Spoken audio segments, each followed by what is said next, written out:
Rain hammers the asphalt like gunfire as Ara Vance stands alone at her father's grave, 28 years old and drowning in a debt she'll never escape.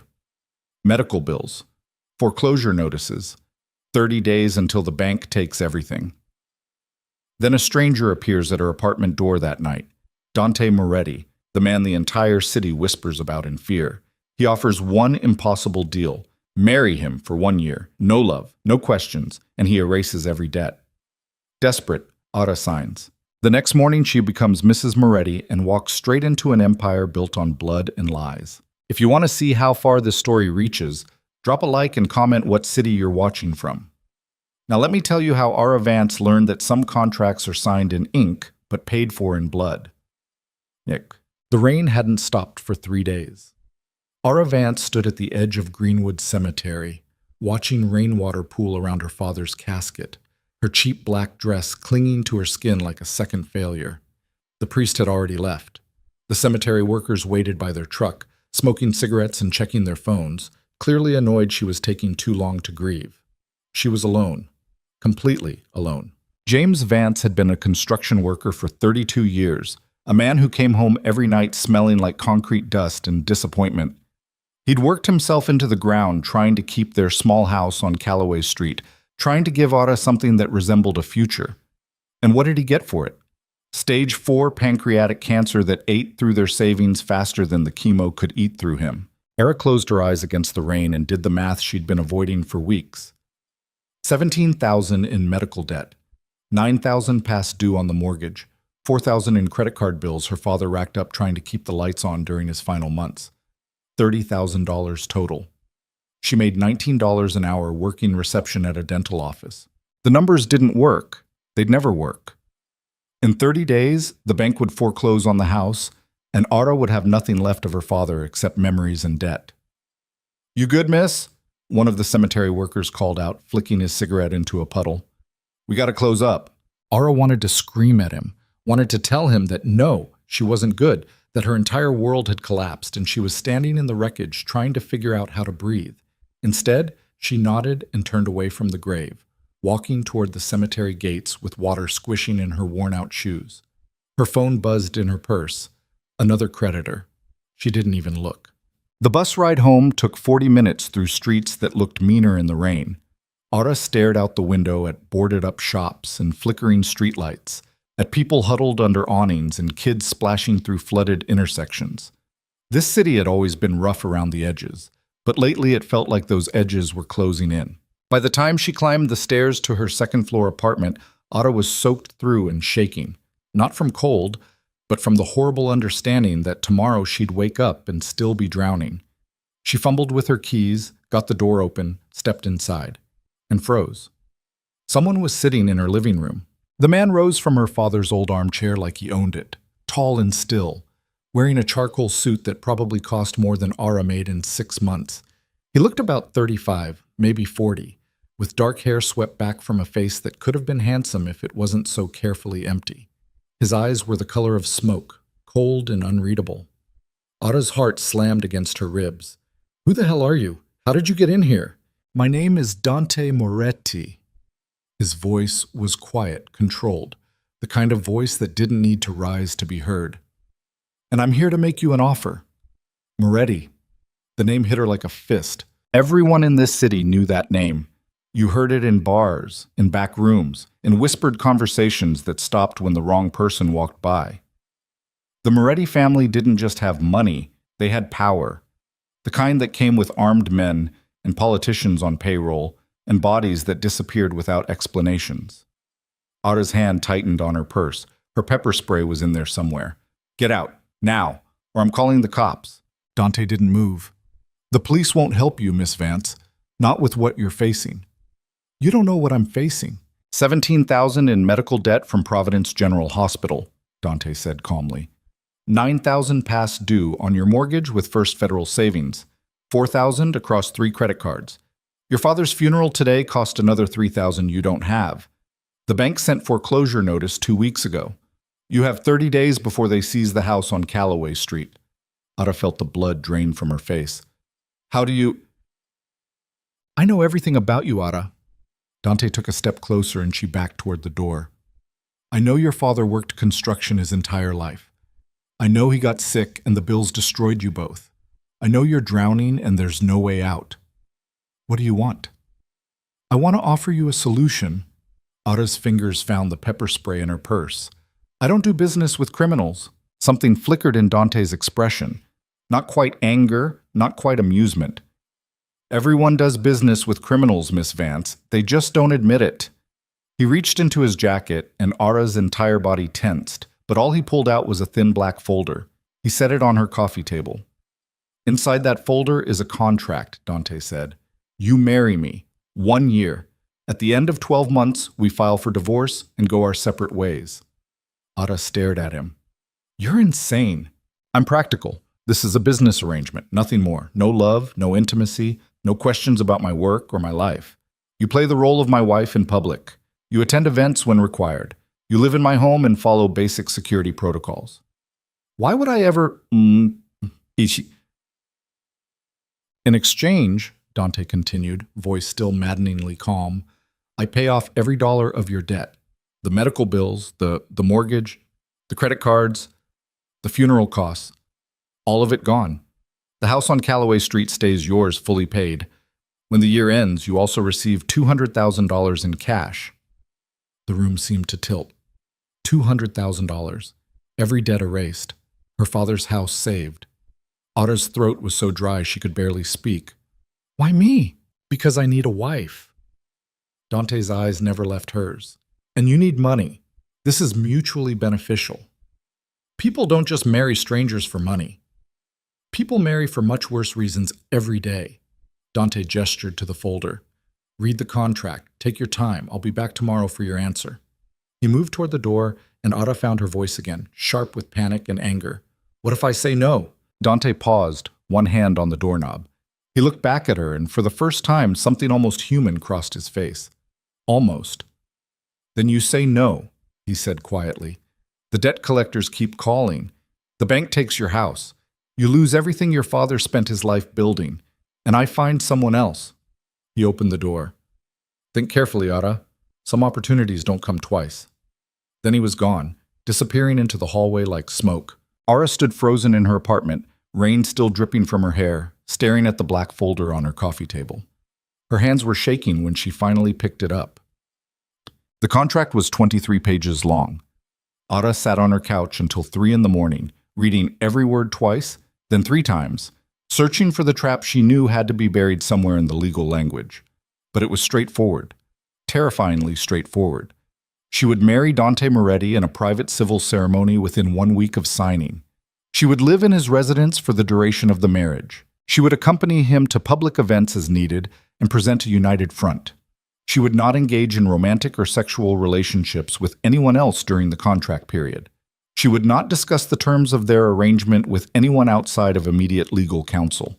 In return, Dante would immediately pay all her outstanding debts, verified by third-party accounting within 72 hours of signing. He would transfer the deed to the Callaway Street house into her name, free and clear. He would provide her with a monthly living allowance of $10,000. At the end of 12 months, assuming both parties honored the agreement, Ada would receive $200,000 and full legal separation with no strings attached. There were security clauses about not speaking to the media, confidentiality agreements, provisions about her safety that included bodyguards and restricted travel. And there, on the final page, a single sentence that made Ara's stomach turn. This marriage is a legal arrangement only. No emotional attachment is expected or encouraged. She set the contract down and pressed her palms against her eyes. This was insane. Marrying a criminal. Living in his world. Becoming part of whatever dark empire he controlled. But the alternative was losing everything. Ada got up and walked through her apartment, looking at her father's things. His reading glasses on the side table, his jacket still hanging by the door. The framed photo of them at her high school graduation, both smiling like the future was something worth believing in. He'd worked so hard, broken his body to give her this tiny piece of stability. And she was about to lose it because life was cruel and cancer didn't care about hard work or good intentions. Ada picked up her phone. Her hands were still shaking. She typed out a text to the number Dante had left in the folder. I need to ask you something first. The response came in less than a minute. Ask. Ara's fingers hovered over the screen. She almost deleted the message, almost threw the phone across the room, almost convinced herself this was a nightmare she could wake up from. Instead, she typed, "Did you know my father?" 3 dots appeared, disappeared, appeared again. Then, "Yes." Ara's heart stopped. How? The response took longer this time. "He worked for my family once, a long time ago, before you were born." The room spun. Her father. Her quiet, honest, broken-down father who'd spent his life building other people's buildings and coming home covered in dust. He'd worked for the Morettis.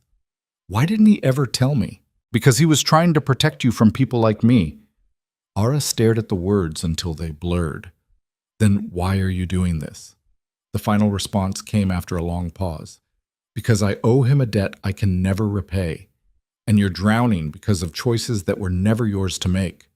Sign the contract, Ara. Let me fix this. She sat in the dark for another hour, phone clutched in her hand, mind racing through every possible outcome. This man was dangerous. His world was violence and power and secrets that got people killed. But he was also the only lifeline she had.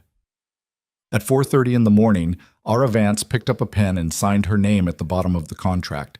She told herself it was just business, just 1 year, just survival. She had no idea she'd just signed away far more than 12 months. The wedding happened 3 days later in a lawyer's office downtown. No flowers, no music, no guests. Just Ara in a simple white dress she'd bought at a department store, Dante in another perfectly tailored suit, and a notary public who looked bored while reading the vows. "Do you, Ara Marie Vance, take this man to be your lawfully wedded husband?" Ara's voice came out barely above a whisper. "I do." "Do you, Dante Raphael Moretti, take this woman to be your lawfully wedded wife?" "I do. By the power vested in me by the state, I now pronounce you husband and wife." No one said, "You may kiss the bride." Dante simply extended his hand. Ara took it. His grip was warm, steady, completely controlled. They signed the marriage license in silence. 20 minutes later, Ara walked out of that office as Mrs. Moretti, wearing a wedding ring that probably cost more than her car, trying not to think about how easily she'd just sold herself into a world she didn't understand. A black SUV was waiting at the curb, engine running. "This is Victor," Dante said, gesturing to the driver. A man built like a wall with a scar running through his left eyebrow. "He'll be handling your security." "My security?" "You're a Moretti now." Dante opened the rear door for her. "That comes with complications." Ara climbed into the SUV, sinking into leather seats that probably cost more than her monthly rent. Dante slid in beside her and the door closed with a heavy, final thud. The city rolled past outside tinted windows as they drove through downtown, then into neighborhoods Ara had only seen in magazines. The buildings got taller, the streets got cleaner. The people walking past wore clothes that cost more than most people made in a month.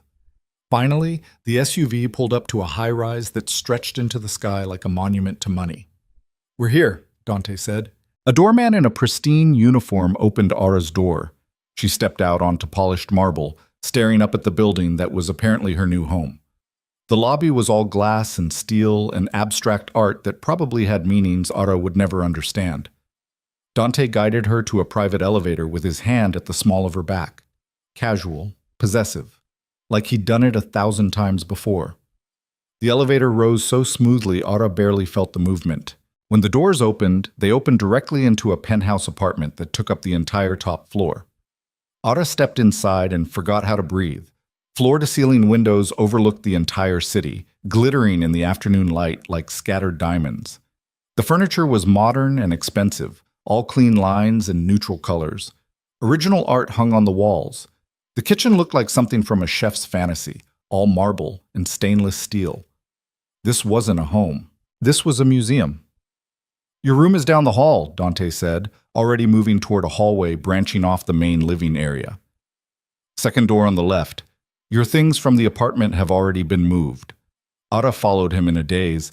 He pushed open a door and she found herself staring at a bedroom bigger than her entire apartment had been. King-size bed, walk-in closet, attached bathroom with a tub that could fit 3 people.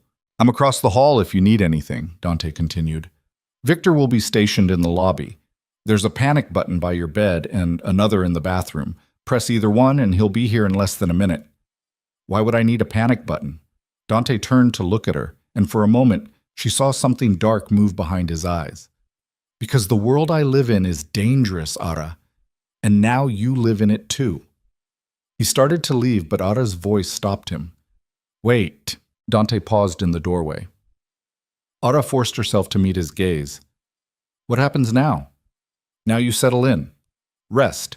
Tomorrow we'll go over the basics, security protocols, public appearances, the people you'll need to know. His expression remained carefully neutral. This is your home for the next year. Try to be comfortable. Comfortable. Ara almost laughed. I just married a stranger. I'm living in a place that costs more than most people see in a lifetime. I have a panic button by my bed. How am I supposed to be comfortable? Something shifted in Dante's face. Not quite sympathy, not quite understanding, but something. You're safe here, he said quietly. Whatever else happens, whatever you think of me or this arrangement, you're safe. That's not negotiable. Then he was gone, closing the door behind him with a soft click. Ada stood in the middle of her new bedroom, surrounded by luxury she'd never asked for, and tried not to think about how thoroughly her life had just changed. She walked to the window and looked out at the city spreading below her like a promise or a threat. Somewhere down there was her father's grave. Somewhere down there was the house on Calloway Street that she'd just saved. Somewhere down there was the life she used to have, small and struggling and hers. And up here? Up here she was Mrs. Moretti, wife to a man she didn't know, trapped in a contract she couldn't break, living in a world that played by rules she'd never learned. Ada pressed her forehead against the cool glass and tried to convince herself she'd made the right choice. But deep down, in a place she didn't want to examine too closely, she knew the truth. She hadn't chosen this life. She'd been backed into it, and now there was no way out except forward. The first week passed in a blur of information Ara couldn't fully process. Dante kept his distance, professional and polite, treating her like a house guest he was obligated to tolerate. They ate breakfast together in silence. He worked in his office while she wandered the penthouse like a ghost. In the evenings, he'd brief her on upcoming events or people she needed to recognize. This is Serafina Russo, Dante said one night, showing Ara a photograph of a woman who looked like she'd been designed to break hearts. Dark hair, perfect bone structure, eyes that held secrets and danger in equal measure. She runs the Russo family's operations in the financial district. You'll see her at most events. Was she it? Ara hesitated. Were you two ever? We were engaged once. Dante's voice was flat, offering nothing. It didn't work out. He moved to the next photo before Ara could ask more questions. Marcus Kane owns half the commercial real estate downtown. Dangerous when cornered. Stay away from him. Julian Torres controls the dock unions. Reasonable as long as you don't cross him. Catherine Zhao runs the largest casino chain in the city. Smart, ruthless. Don't trust anything she says. Name after name, face after face. Ara tried to keep track, but they all blurred together into a catalog of beautiful, powerful, dangerous people who smiled in public and probably ordered executions in private. Why do I need to know all this? Ara asked finally. Dante looked at her like the question was stupid. Because you're my wife. Every person in this city will be watching you, analyzing you, looking for weakness. You need to know who's a threat. Everyone sounds like a threat. They are. On the 8th day, Dante informed her they had their first public appearance. There's a charity gala tomorrow night, he said over breakfast. Art auction. Lots of old money and city officials. You'll need to be ready by 7. Ara's stomach dropped. Ready how? A stylist will be here at 3 to help you prepare. Dante buttered his toast with mechanical precision. Just smile. Stay close to me. Don't answer questions about our relationship beyond the basic story we agreed on. Which is? We met through mutual friends, fell in love quickly, decided not to wait. His eyes met hers across the table, cold and unreadable. Keep it simple. Keep it vague. Don't elaborate. Ara set down her coffee cup. You're asking me to lie. I'm asking you to play a part. That's what you signed up for. I signed up to survive, not to become an actress. Dante's expression didn't change, but something sharp entered his voice. In my world, Ara, survival requires performance. Get used to it. He left the table without another word. Quote. The stylist arrived at 3 o'clock sharp. Her name was Elena, and she swept into the penthouse like a small, terrifying hurricane, carrying what looked like an entire boutique's worth of clothing bags. All right, Mrs. Moretti, Elena said, sizing Ara up with the cold efficiency of a general planning an invasion. Let's make you look like you belong in this world. 4 hours later, Ara stood in front of a full-length mirror and barely recognized herself. The dress was midnight blue, fitted and elegant, cut to show just enough to be sophisticated without being scandalous. Her hair had been styled into soft waves. Makeup made her look older, more polished, like someone who'd been born into money instead of scrambling for rent her entire life. Elena stepped back, nodding with satisfaction. Perfect. You'll photograph beautifully. I look like someone else. That's the point, darling. Elena began packing up her supplies. No one wants to see the real you at these things. They want to see the fantasy. At 7 o'clock, Dante appeared in a tuxedo that made him look even more dangerous than usual. Polished, controlled, a weapon in formal wear. He stopped when he saw Ara. Something flickered in his eyes. Something that might have been appreciation or might have been calculation. You look perfect, he said. It didn't sound like a compliment. It sounded like mission confirmation. Victor drove them to the gala in silence. The event was being held at the Museum of Contemporary Art, a massive building of glass and white stone that glowed like a jewel in the darkness. Luxury cars lined the circular drive, disgorging beautiful people in expensive clothes. Dante helped Ara out of the SUV and immediately took her hand, threading his fingers through hers like it was the most natural thing in the world. His skin was warm against hers, his grip steady. Ara tried not to think about how easily he performed intimacy when there was an audience. They walked through the entrance together and into a world Ara had only ever seen in movies. Chandeliers the size of cars hung from vaulted ceilings. Ice sculptures melted slowly on tables covered in champagne flutes and canapes. String quartets played in corners while people who controlled the city's money and power circulated like beautiful sharks. Every head turned when Dante entered. Whispers followed them across the marble floor. Is that Moretti's new wife? I heard she's nobody, some girl he picked up from nowhere. Look at her. She has no idea what she's walked into. Ara's face burned, but Dante's hand tightened slightly on hers. A warning or reassurance, she couldn't tell. Ignore them, he murmured, so quietly only she could hear. Just stay with me. They moved through the crowd and Ara felt like a fraud, like everyone could see through the expensive dress and perfect makeup to the terrified girl underneath. Then Dante stopped. Serafina. The woman from the photograph stood in front of them, even more devastating in person. Her dress was red silk that clung to her like water. Her smile was sharp enough to draw blood. Dante! Serafina's eyes slid to Ara with the kind of assessment that made Ara feel like an insect under glass. And this must be the new Mrs. Moretti. Ara, Dante said, his voice carrying a warning Ara didn't understand. This is Serafina Russo. Serafina extended one perfectly manicured hand. Charmed. Ara shook it, feeling the coldness of her skin. Nice to meet you.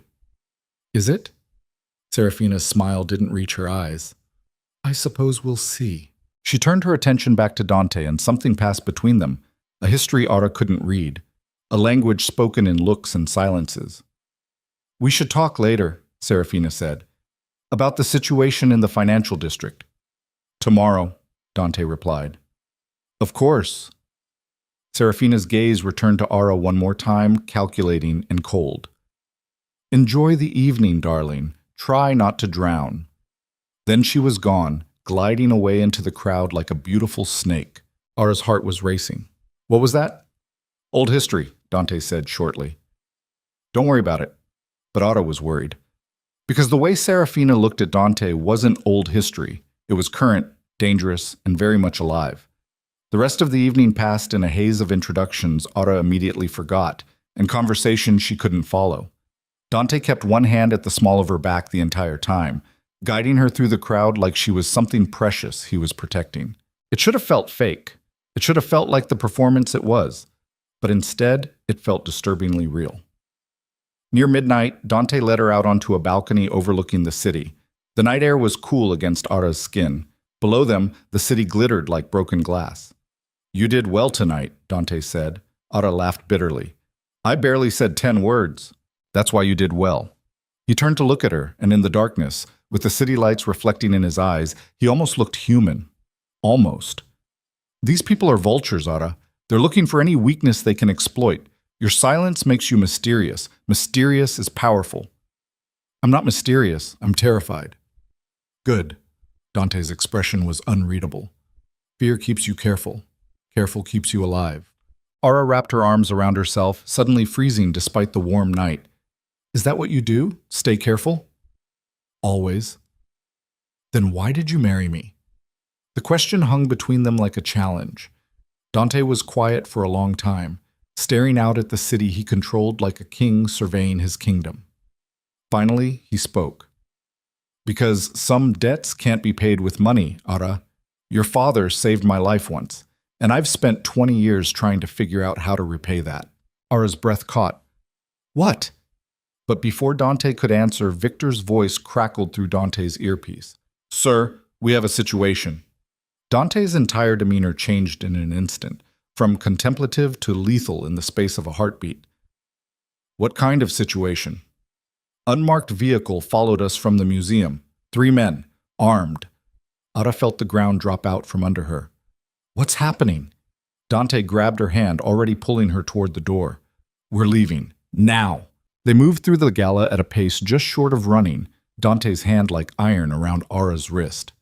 People stared, but Dante ignored them all, his entire focus on getting to the exit.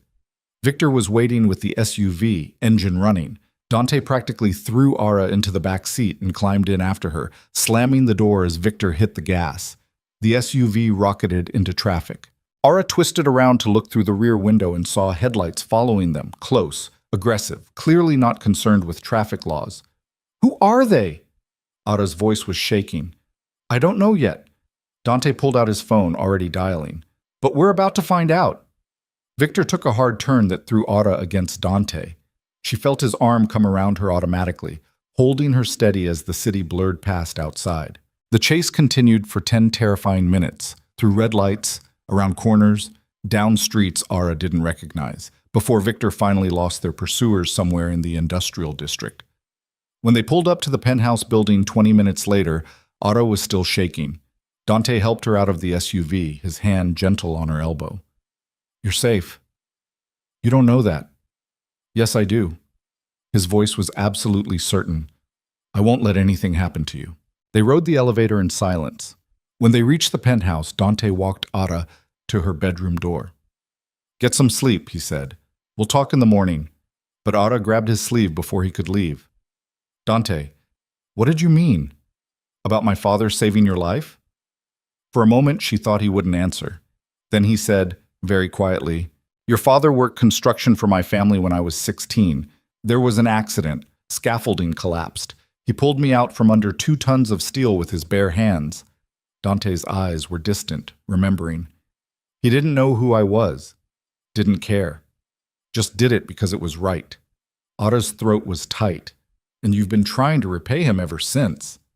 Some debts don't have expiration dates. Is that why you married me? Guilt?" Dante looked at her for a long moment, something complex moving behind his carefully controlled expression. "Get some sleep, Ara." He disappeared into his own room, leaving Ara standing alone in the hallway with more questions than answers. She went to her bedroom, closed the door, and finally let herself break down. Because tonight had proven something she'd been trying to deny. This wasn't just a contract. This wasn't just 12 months of playing pretend. This was real danger, real violence, and a real world that could swallow her whole if she made one wrong move. And the man she'd married to save herself? He was right at the center of all of it. Ara didn't sleep. She lay in the massive bed staring at the ceiling, listening to the city hum 20 floors below, replaying the chase through her mind on an endless loop. The headlights following too close. Victor's knuckles white on the steering wheel. Dante's arm around her waist, holding her steady while the world spun out of control. At 6 in the morning, she gave up and dragged herself to the shower. The hot water should have helped. It didn't. She stood under the spray until her skin turned pink, trying to wash away the feeling that she'd made a catastrophic mistake. When she finally emerged, wrapped in a towel that cost more than her old couch, she found clothes laid out on her bed. Tailored pants, a silk blouse, everything in her exact size. She wondered who'd come in while she was showering, wondered if she'd ever have privacy again. By 7:30, Otto was dressed and hovering in the kitchen, trying to figure out the espresso machine that looked like it required an engineering degree to operate. Press the button on the left. She spun around. Dante stood in the doorway, already dressed in a charcoal suit, looking like he'd slept perfectly, even though Otto suspected he hadn't slept at all. I tried that. Nothing happened. Dante crossed to the machine and pressed a series of buttons in quick succession.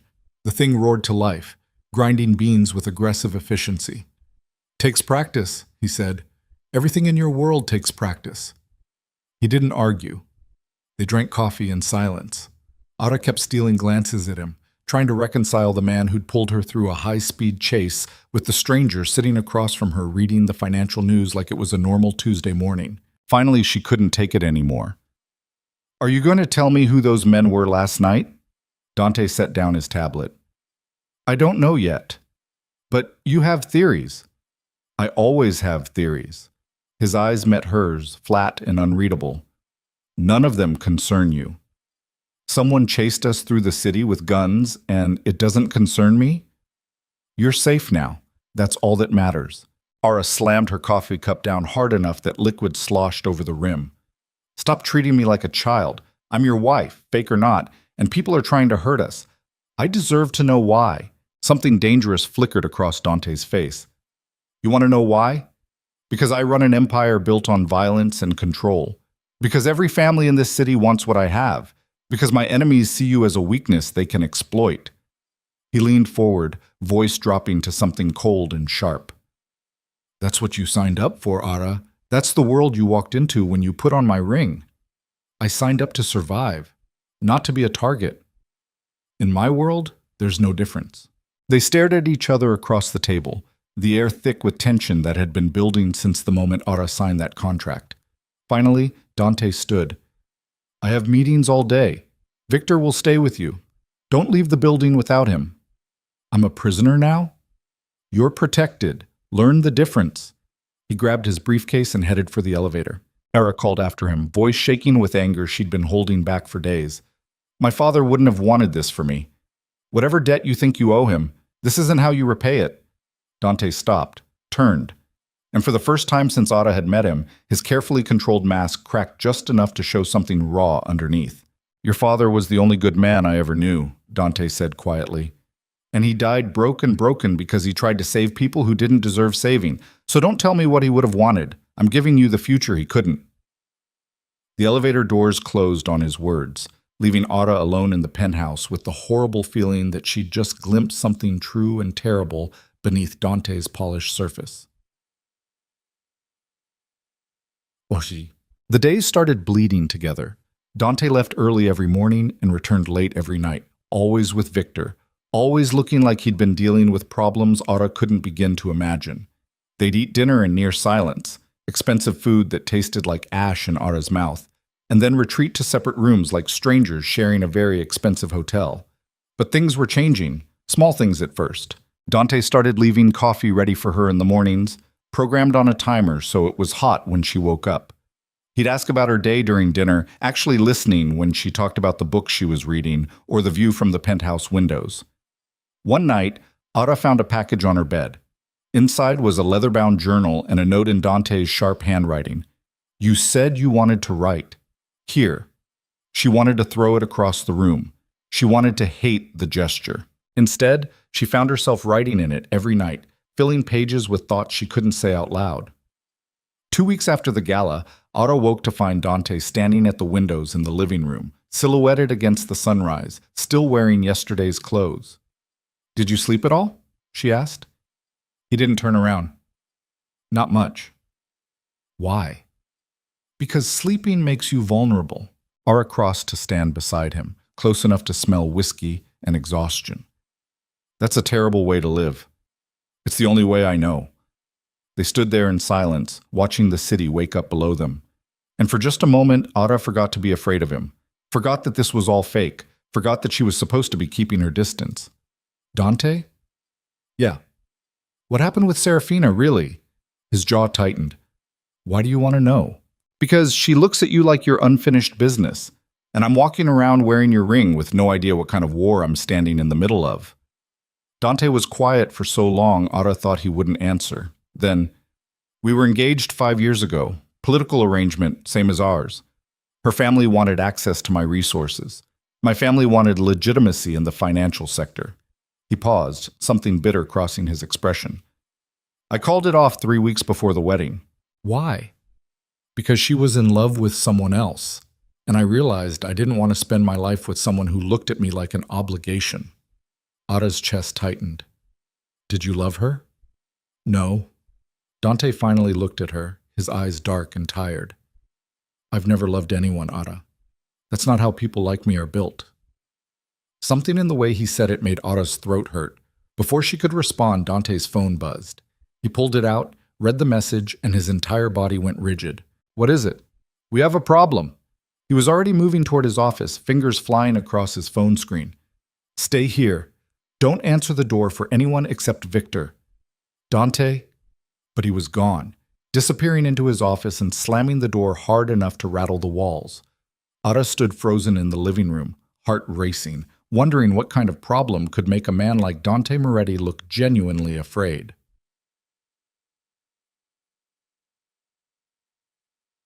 She found out 3 hours later when Victor knocked on the penthouse door. Ada opened it to find him holding a tablet, his scarred face grim. Mrs. Moretti, you need to see this. The tablet showed a news website. The headline made Ara's blood turn to ice. Moretti Empire, under federal investigation, FBI targets organized crime network. Below it, photos of Dante leaving meetings, getting into cars, shaking hands with men whose faces Ada vaguely recognized from the gala, and one photo of her, standing beside Dante at the art auction, his hand on her back, both of them looking like exactly what they weren't, a couple in love. The caption read, Dante Moretti and his new wife, Ara Vance Moretti, at a charity gala 2 weeks ago. Sources say the marriage came as a surprise to the couple's inner circle. Oh God, Ara whispered. Keep reading, Victor said. The article went on to detail decades of alleged crimes, money laundering, racketeering, connections to unsolved murders, and disappeared witnesses. The FBI had apparently been building a case for years, and now they were moving. Dante's entire empire was about to come crashing down, and Ara's face was plastered all over it. She looked up at Victor. Where is he? Damage control meetings, lawyers. He'll be back tonight. Am I in danger? Victor's expression was unreadable. You're a Moretti now, ma'am. You've been in danger since the day you said, I do, yeah. Dante didn't come back until well past midnight. Ada was curled up on the couch, unable to sleep, unable to focus on anything except the news playing on repeat in her head. When the elevator doors opened, Dante looked like he'd aged 10 years in one day. His tie was gone. His shirt was unbuttoned at the collar. His eyes were bloodshot and furious. You saw the news, he said.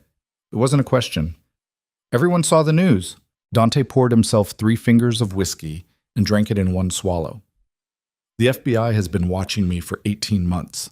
Someone on the inside gave them enough to trigger formal investigation. Someone inside your organization? Maybe. Or someone who wants me distracted while they make a move. He poured another drink. Either way, things are about to get very ugly.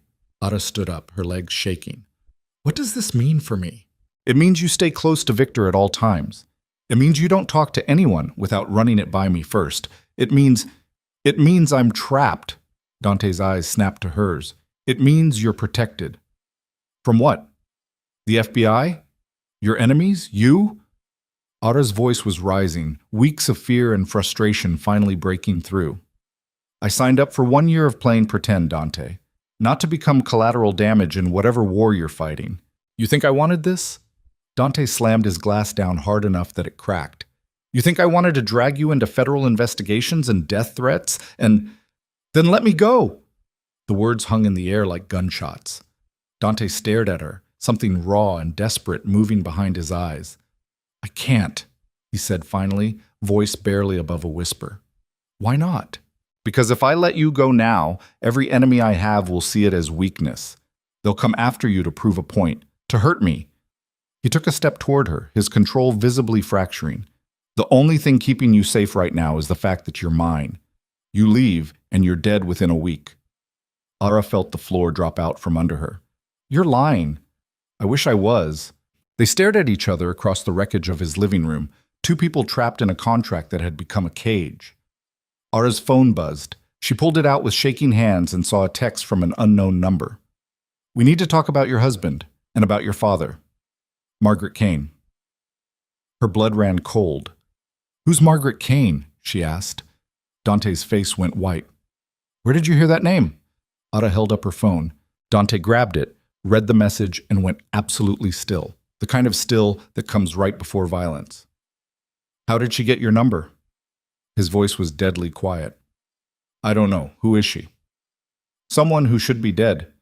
Dante was already dialing his phone, barking orders at whoever answered. I want a full sweep on Ara's phone. I want to know how Kane got this number, and I want her location within the hour. He hung up and turned to Ara, his expression terrible. Margaret Kane runs what's left of the Kane crime family. Her brother tried to kill my father 20 years ago. Failed. Disappeared. Everyone assumed Margaret went with him. Why would she contact me? Because she wants to hurt me. Dante's hands were shaking. And she knows exactly how to do it. Ara's phone buzzed again. Another message. Your father knew the truth about the Morettis. Ask Dante what really happened to James Vance. The world tilted. Ara looked up at Dante and saw guilt written across his face like a confession. What does she mean? Ara's voice sounded far away. What happened to my father? Ara, tell me the truth, right now. What happened to my father? Dante's control finally shattered completely. Your father worked for my family when I was a kid. Construction, like I told you. But he saw things. Witnessed things he shouldn't have. My father wanted him silenced. Dante's voice was ragged. James refused to forget what he saw. Refused to be bought. So my father made sure he'd never work in this city again. Blacklisted him everywhere, destroyed his reputation. Made sure he spent the rest of his life struggling. Ara couldn't breathe. You knew. All this time you knew your family destroyed him. Yes. And you married me anyway. I married you because I owe him a debt I can never repay. Dante's voice cracked. He saved my life and my family ruined his. I've been trying to make that right for 20 years. By trapping me in this nightmare? By giving you a future? Ara's phone buzzed a third time. Meet me tomorrow. Pier 17. Noon. Come alone. I'll tell you what your father really knew, and why Dante's father had him killed. The message felt like a bomb going off in her hands. Your father had him killed? Ara's voice was barely a whisper. My father died 10 years ago, Dante said quickly. Whatever Margaret is selling, it's lies designed to turn you against me. How do I know that? How do I know anything you've told me is true? Dante reached for her, and Ara flinched back. The hurt that flashed across his face was almost human. Ara, please, don't believe her. Don't meet with her. She'll use you to destroy everything. Maybe everything deserves to be destroyed. Ara turned and walked to her bedroom, slamming the door so hard the walls shook. She locked it, slid down to the floor, and finally let herself cry, for her father, for herself, for the impossible situation she'd walked into thinking it was salvation when it was really just a different kind of hell. Outside the door, she heard Dante's voice, quiet and broken. I'm sorry. God, Ara, I'm so sorry. But sorry wasn't enough. Sorry wouldn't bring her father back. Sorry wouldn't erase the lies. And sorry definitely wouldn't save her from whatever was coming next. Oshkek. Ara didn't sleep again. She lay in bed replaying every conversation she'd had with Dante, searching for lies, finding them everywhere. By dawn, she'd made her decision. She was meeting Margaret Kane. Contract or no contract, marriage or no marriage. She needed to know the truth about what happened to her father, even if that truth destroyed her. At 11:30, while Dante was locked in his office on phone calls with lawyers, Ada slipped out of the penthouse. Victor was supposed to be watching her, but Victor was also human, and humans had blind spots. Ada took the service elevator down to the parking garage, walked out through the loading dock, and disappeared into the city before anyone noticed she was gone. The streets felt different now, more dangerous. Every person who looked at her felt like a threat. Every car that slowed down felt like an ambush. But she kept walking. Pier 17 was on the waterfront, an old industrial area that hadn't been renovated yet. Abandoned warehouses and rusted shipping containers created a maze of shadows and decay. Ada arrived 10 minutes early and immediately regretted it. The pier was deserted. Wind off the water carried the smell of salt and rot. Somewhere in the distance, a ship's horn bellowed like a dying animal. At exactly noon, a black sedan pulled up. The rear door opened. A woman stepped out. Margaret Kane was in her late 50s, elegant in a way that spoke of old money and older grudges. She wore a black coat and red lipstick, her gray hair pulled back in a perfect chignon, but her eyes were what stopped Ada cold, pale blue, calculating, absolutely pitiless. "Ara Vance?" Margaret's voice was smooth, cultured. "Thank you for coming. What do you want?" "To give you the truth your husband has been hiding." Margaret gestured to the sedan. "Get in. We'll talk somewhere more private." Every instinct Ada had screamed at her to run, but she thought about her father, about the questions that had haunted her since he died, about the debt collectors and the foreclosure notice and the cancer that ate through him while he tried to keep her safe. She got in the car. Margaret slid in beside her and the driver pulled away from the pier, heading deeper into the industrial district. "Your father was a good man," Margaret said conversationally. "Honest, hardworking. Unfortunately, those qualities made him dangerous to people like the Morettis." "Dante said his family blacklisted my father. Is that true?" "It's true, but it's not the whole truth." Margaret opened a briefcase and pulled out a folder thick with documents. 28 years ago, your father was working a construction site in the financial district. The Moretti family owned the building being constructed. James was running crane operations when he witnessed something he shouldn't have. She handed Ara a photograph. It showed a younger version of her father standing next to construction equipment, looking at the camera with the same tired smile Ada remembered from childhood. "What did he see?" Ada asked. "Two Moretti enforcers burying a body in the foundation." Margaret's voice was clinical, detached. The body belonged to a federal witness who was going to testify against Dante's father in a racketeering trial. "Your father saw them pour concrete over the grave." Ada's hand started shaking. The Morettis tried to buy his silence. James refused, said he'd go to the police. Margaret pulled out more documents, old police reports, witness statements, pages of testimony.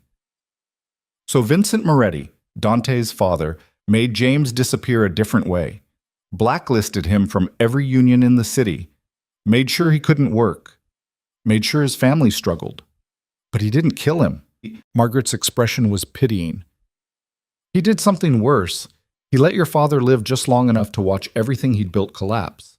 The stress, the poverty, the shame, that's what really killed James Vance.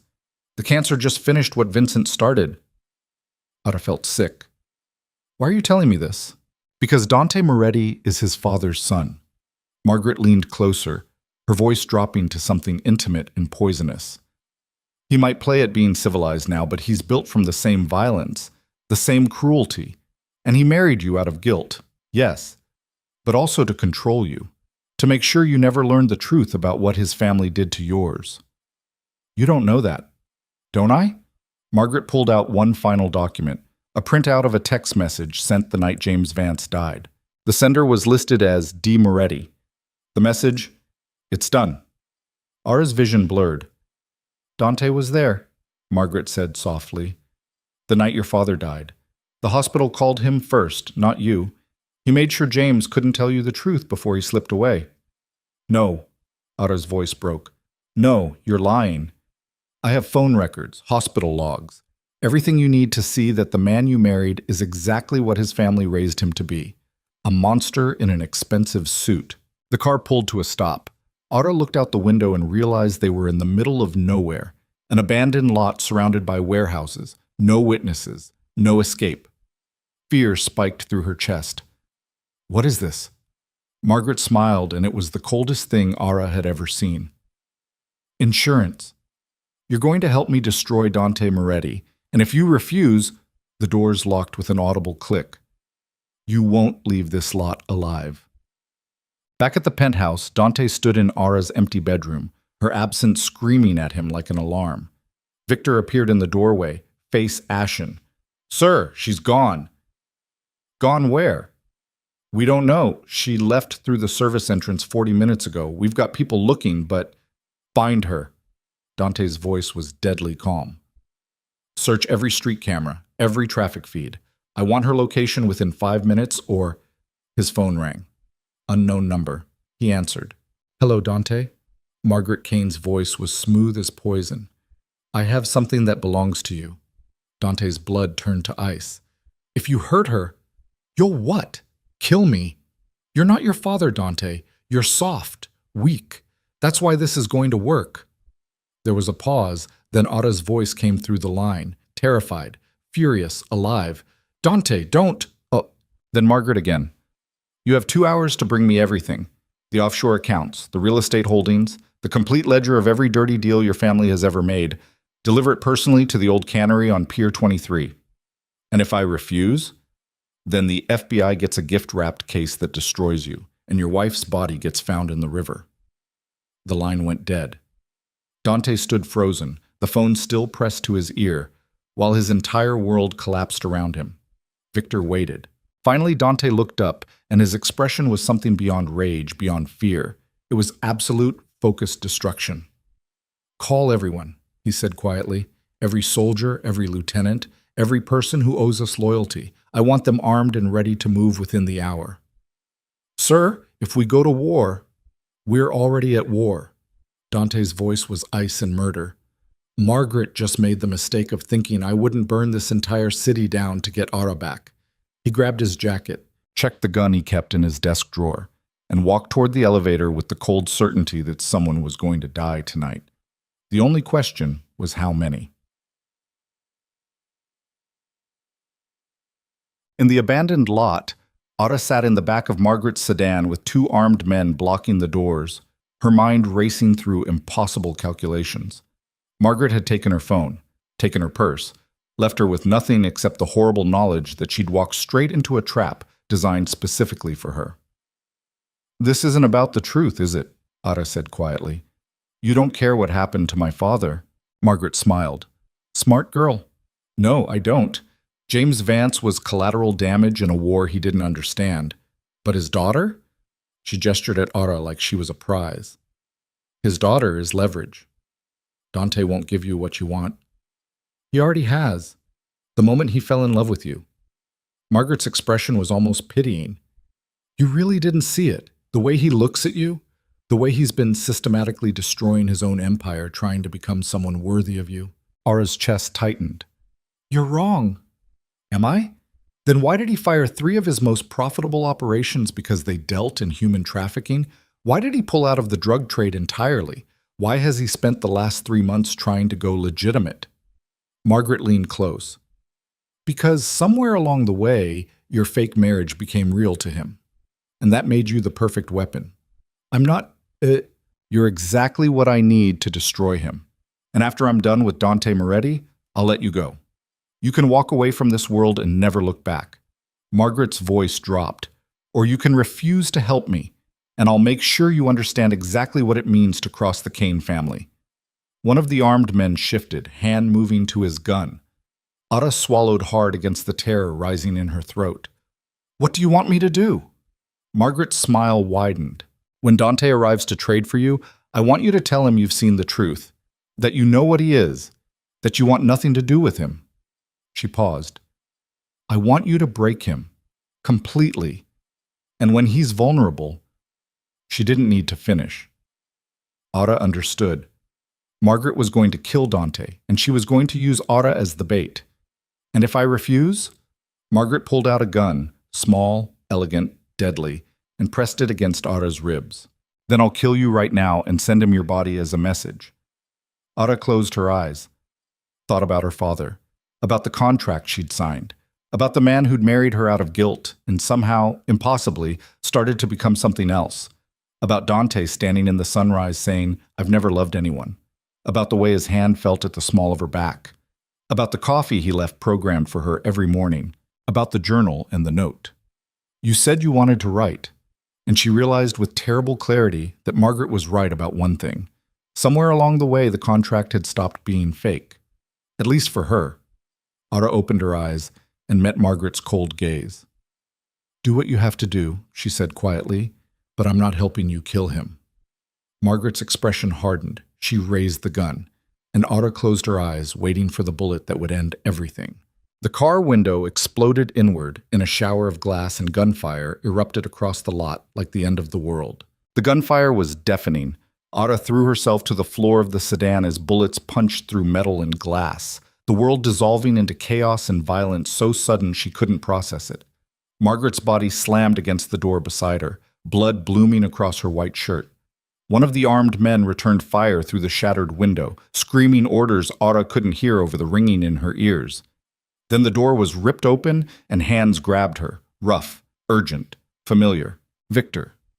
He hauled Ara out of the car and into the open air, where gunfire cracked like thunder.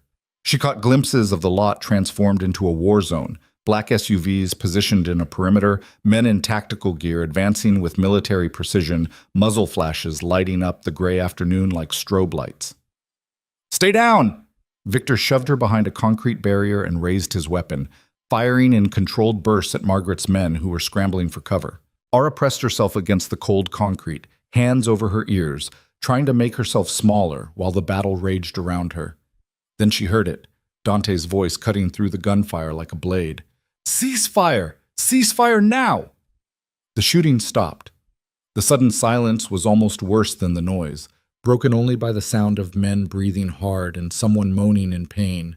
Ara looked up and saw Dante striding across the lot like an avenging angel, gun in hand, his face a mask of controlled fury. Behind him, at least 20 armed men fanned out in tactical formation, weapons trained on Margaret's sedan. He reached Ara in 3 strides, dropped to his knees beside her, hands moving over her face, her shoulders, her arms, checking for injuries with desperate efficiency. "Are you hurt?" His voice was raw. "Ara, look at me. Are you hurt?" "I'm okay." Her voice shook. I'm okay." Something broke in his expression. Relief and rage and something that looked almost like fear. Then he stood, turned toward the sedan, and raised his voice. "Margaret Kane, get out of the car, now, or I kill everyone inside and burn what's left." For a long moment, nothing happened. Then the rear door opened. Margaret stepped out, one hand pressed against the wound in her shoulder, her perfect composure finally cracked. Blood stained her coat. Her hair had come loose from its chignon, but her eyes were still cold, still calculating. "Dante." She managed a smile despite the pain. "Always so dramatic." "You took my wife." Dante's gun never wavered. "Give me one reason I shouldn't put a bullet in your head right now." "Because I'm unarmed. Because your men are watching. Because you're trying so hard to be better than your father." Margaret took a step forward, and immediately 3 red laser sights appeared on her chest. She stopped, hands raised in mock surrender. "And because killing me won't change what I told Ara about her father." Ara felt Dante go rigid beside her. "What did you tell her?" "The truth. About James Vance. About the body and the foundation. About your family destroying his life because he witnessed something he shouldn't have." Margaret's smile widened. "Did you really think you could marry his daughter and she'd never find out?" Dante's jaw clenched. "That's why you took her, to poison her against me. I took her to destroy you." But she did something unexpected. Margaret's gaze shifted to Ara, something almost like respect flickering across her face. "She refused to help me, even with a gun to her ribs. Even knowing what your family did to hers."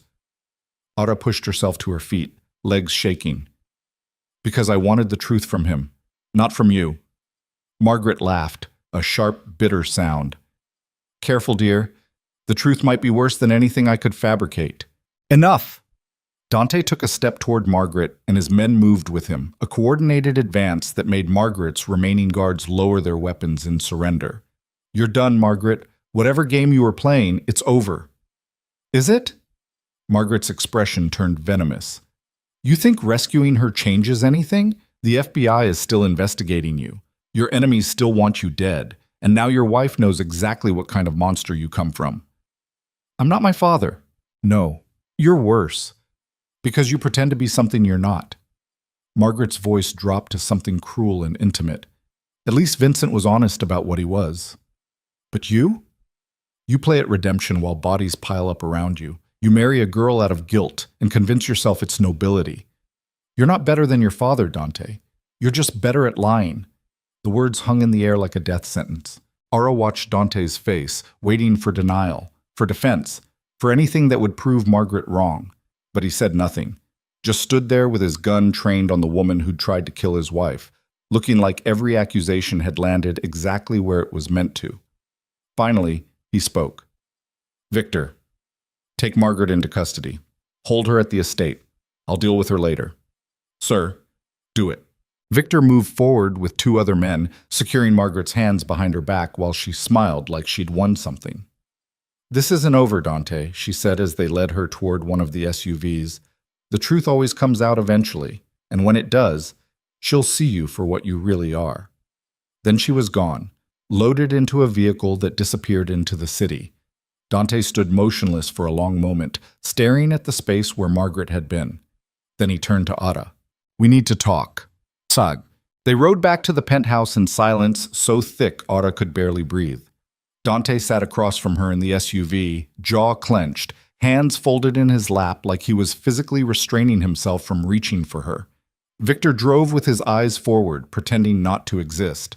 When they finally reached the building, Dante walked Ara to the elevator without a word, rode up to the penthouse without looking at her, and only spoke when they were alone in the living room with the door closed. Tell me everything, she said. Ara wrapped her arms around herself, suddenly freezing despite the warm apartment. She said my father witnessed a murder, that your family buried someone in a building foundation, and my father saw it happen. Dante's expression was carved from stone. What else? That your father blacklisted him, destroyed his career, made sure he spent the rest of his life struggling. Ada's voice cracked. And she showed me a text message from your phone the night my father died. It said, "It's done." Dante closed his eyes. Is it true? Ada demanded. Were you there when he died? Yes. The word hit her like a physical blow. Why? Dante walked to the windows, putting distance between them like he couldn't stand to see her face when he said what came next. The hospital called me first because I'd been paying his medical bills for 6 months, anonymously. I made sure he got the best care, the best doctors, everything money could buy. His voice was hollow. But pancreatic cancer doesn't care about money. By the time they called me that night, he was already dying. You should have called me. I tried. You didn't answer. You were working a double shift at the dental office because you needed the money to keep up with his other expenses, the ones I couldn't cover without revealing myself. Dante's hands clenched into fists. So I went to the hospital. I sat with your father while he died, and I promised him I'd take care of you. Ada's throat burned. What did he say? He told me to stay away from you. Said you deserved better than anything my family could offer. Dante's voice broke. He died thinking I was still the monster my father raised, and maybe he was right. What about the rest? The murder he witnessed? The blacklisting? Dante turned to face her, and the expression on his face was devastation barely held together. All true. 28 years ago, my father had a federal witness killed. Your father was working the construction site where they disposed of the body. When he threatened to go to the police, my father destroyed his life. He paused. I was 10 years old. I didn't know about it until I was 18, and my father told me as a lesson in power and control. And you did nothing. I was 18. The words came out like a roar. I was a kid trying to survive my father's world. What was I supposed to do? Go to the police? Testify against my own family? I'd have been dead before the trial started. So you just let my father suffer. I tried to help him, anonymously through third parties, but he wouldn't take money from anyone he didn't know. He was too proud, too honest. Dante's voice dropped to something ragged. So I watched him struggle for 10 years, watched him get sick, watched him die, and then I found you drowning in the debt his death left behind. and you married me out of guilt. I married you because I owed him everything and I had no other way to repay it. That's not good enough. Otto was shaking now, fury and grief and betrayal all tangled together. You lied to me, every day, every conversation. You let me believe this was just a business arrangement when the whole time you were trying to buy absolution for your family's sins. I never lied about what this was. You lied by omission. You knew what your father did to mine, and you never told me. You let me walk around wearing your ring, attending your events, playing your wife, without knowing the truth about why you really chose me. Because I knew you'd hate me if you found out. Dante's control finally shattered completely. I knew that the moment you learned what my family did to yours, you'd look at me exactly the way you're looking at me right now, like I'm poison, like I'm everything wrong with this world. Maybe you are. The words landed like bullets. Dante flinched, something raw and wounded crossing his face. Then he straightened, pulling his composure back together piece by piece, rebuilding the walls Ara had just torn down. Fine. His voice was cold now, empty. You want out? I'll arrange it. The contract says 12 months, but I'll let you walk. Tonight. Right now. I'll pay off your debts like I promised. Give you the house. Give you money to start over somewhere far from here. Just like that? Just like that. Dante moved toward his office. Pack your things. Victor will drive you wherever you want to go. By tomorrow morning, you'll be free of me and everything that comes with my name. He was almost to the door when Ara's voice stopped him. Did you love her? Dante turned. Who? Serafina. I already told you no. Then why did you really call off the wedding? Dante stared at her, something complicated moving behind his eyes. Because I realized I didn't want to spend my life with someone I'd chosen for strategy instead of... He stopped, jaw working like the words were physically painful. It doesn't matter now. It matters to me. Why? You're leaving. What difference does it make what I felt or didn't feel 5 years ago? Ara didn't have an answer. They stood there in the wreckage of their fake marriage. Two people who'd gotten tangled up in something neither of them knew how to navigate. Finally, Dante spoke again, his voice barely above a whisper. I never meant to hurt you, Ara. Whatever else you believe about me, believe that. Then he disappeared into his office, closing the door with a soft click that felt like an ending. Ada stood alone in the living room, surrounded by luxury that suddenly felt like a mausoleum. She should pack, should call Victor, should get as far from Dante Moretti as humanly possible. Instead, she walked to her bedroom, sat on the edge of the bed, and pulled out her phone. One missed call from an unknown number. She dialed it back. A woman answered on the first ring. Miss Vance, I was hoping you'd call. Ara's blood went cold. Who is this? My name is Special Agent Rebecca Torres, FBI. I've been investigating Dante Moretti for 18 months. There was a pause. And I need your help to bring him down. Agent Torres wanted to meet in person. Ara agreed before she could talk herself out of it. An hour later, she was sitting in a coffee shop 3 blocks from the penthouse, waiting for a federal agent to tell her exactly how complicit she'd become in her husband's crimes. Torres arrived exactly on time. Mid-40s, sharp-eyed, wearing a blazer that probably concealed a gun. She slid into the booth across from Ara and got straight to business. How much do you know about your husband's operations? Not much. He keeps me separated from his work. Smart. Plausible deniability. Torres pulled out a tablet and opened a file. But you've attended events with him, met his associates, seen things. I've seen people. I don't know what they do. Let me help you with that. Torres turned the tablet around. The screen showed surveillance photos. Dante shaking hands with men in expensive suits. Dante entering buildings Torres identified as fronts for money laundering. Dante at private meetings with known criminals. The Moretti empire looks legitimate on paper, Torres said. Real estate, import-export businesses, venture capital. But underneath, it's the same operation his father ran. Money laundering for international crime syndicates, protection rackets, political corruption. Ara's stomach turned. You can prove this? We're building a RICO case, but Dante's careful, insulated. Everything runs through intermediaries and shell companies.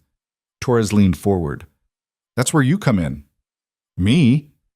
You're his wife. You have access to his home, his files. His private conversations? Torres's voice dropped.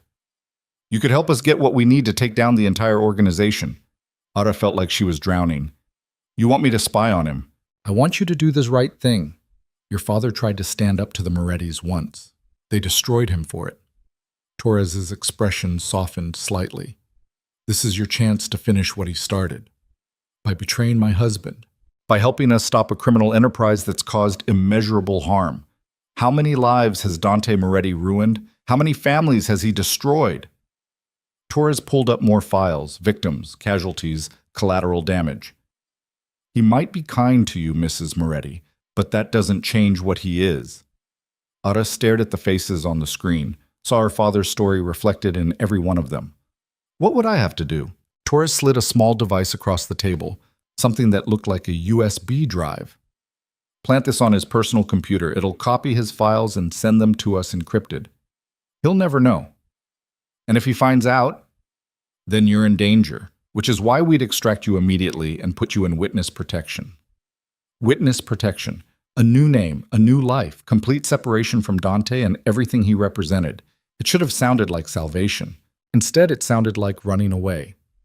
I need time to think about this, Ada said. Torres nodded. You have 24 hours. After that, the window closes and we move forward without you. She stood, leaving the USB drive on the table. Your father died trying to do the right thing, Mrs. Moretti. Don't let his sacrifice be for nothing. Then she was gone, disappearing into the evening crowd. Ara sat alone with the USB drive burning a hole in her pocket, trying to figure out which choice would destroy her more completely. She returned to the penthouse after dark. The lights were off except for a lamp in Dante's office. Ada could see his silhouette through the frosted glass door, hunched over his desk, surrounded by papers, looking like the weight of his empire was finally crushing him. She almost knocked, almost walked in and told him everything. Instead, she went to her bedroom and locked the door. She pulled out the USB drive and stared at it until her eyes burned. This was justice. This was finishing what her father started. This was choosing the law over a criminal who'd lied to her from the beginning. But it was also betrayal. Complete, unforgivable betrayal of a man who'd saved her from drowning, even if his reasons were complicated and his methods were wrong. Ada didn't sleep. At 3 a.m, she heard Dante's office door open, heard his footsteps in the hallway, heard him pause outside her bedroom like he was gathering courage to knock. But he didn't knock. He just stood there for a long moment, then walked away to his own room. The next morning, Ada made her decision. She waited until Dante left for meetings with his lawyers. Then she went to his office, pulled out his personal laptop, and held the USB drive in shaking hands. One click, one betrayal, one choice that would change everything. Her father's voice echoed in her memory.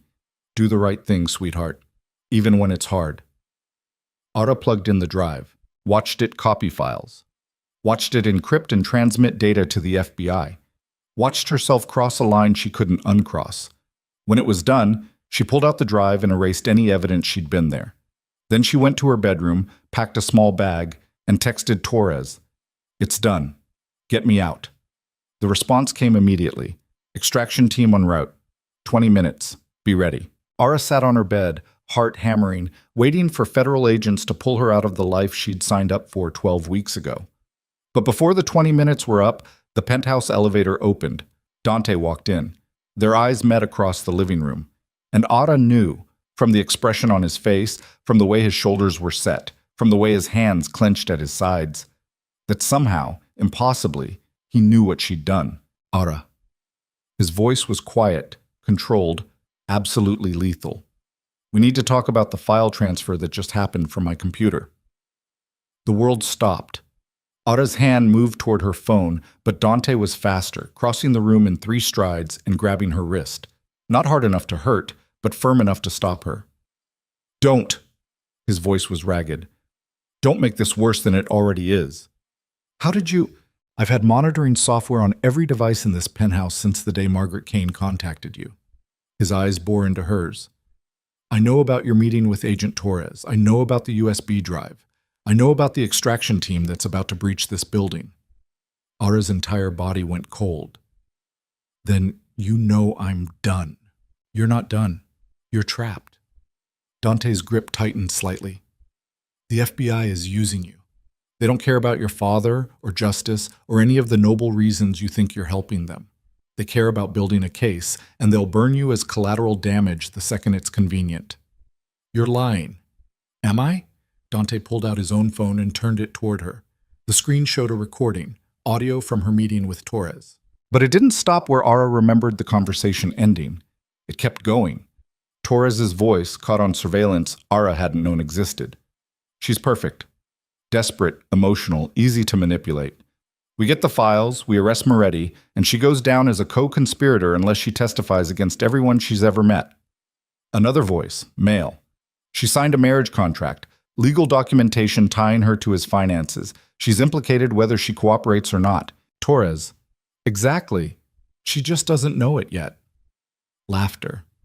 Then the recording ended. Ara felt the floor drop out from under her. They were never going to protect you, Dante said quietly. They were going to use you to destroy me and then bury you right alongside the rest of the evidence. You're lying? But Ara's voice had no conviction. I wish I was. Ara's phone buzzed. A text from Torres. Team is downstairs. Move now. Dante saw it. If you walk out that door, they'll arrest you the moment you're clear of the building. Conspiracy. Accessory. Maybe even RICO charges of your own. His eyes met hers. Is that what you want? To trade one cage for another? What I want is the truth. Just for once, I want someone to tell me the truth about what's happening. Fine. Dante released her wrist and took a step back, hands raised in surrender. The truth is, my father destroyed your father's life because James Vance witnessed a murder. The truth is, I've spent 20 years trying to dismantle the empire my father built because I hated what it made me. The truth is, I married you out of guilt, and somewhere along the way it became something else entirely. What else? You want me to say it? His voice cracked. Fine. I fell in love with you, Ara, completely, catastrophically, in a way that made me realize I've been dead inside my entire life, and didn't know it until you looked at me like I might be capable of being something better. The words hung between them like an explosion. Ara stared at him, at this man who'd lied and manipulated and dragged her into his nightmare, and saw something she'd been trying not to see for weeks, the truth in his eyes, the desperate, terrified truth that he meant every word. Her phone buzzed again. Ara, last chance, we're coming up. What do I do? She whispered. I don't know. Dante's voice was raw. I can't make this choice for you. If you want to leave, I won't stop you. If you want to burn everything down, I deserve it.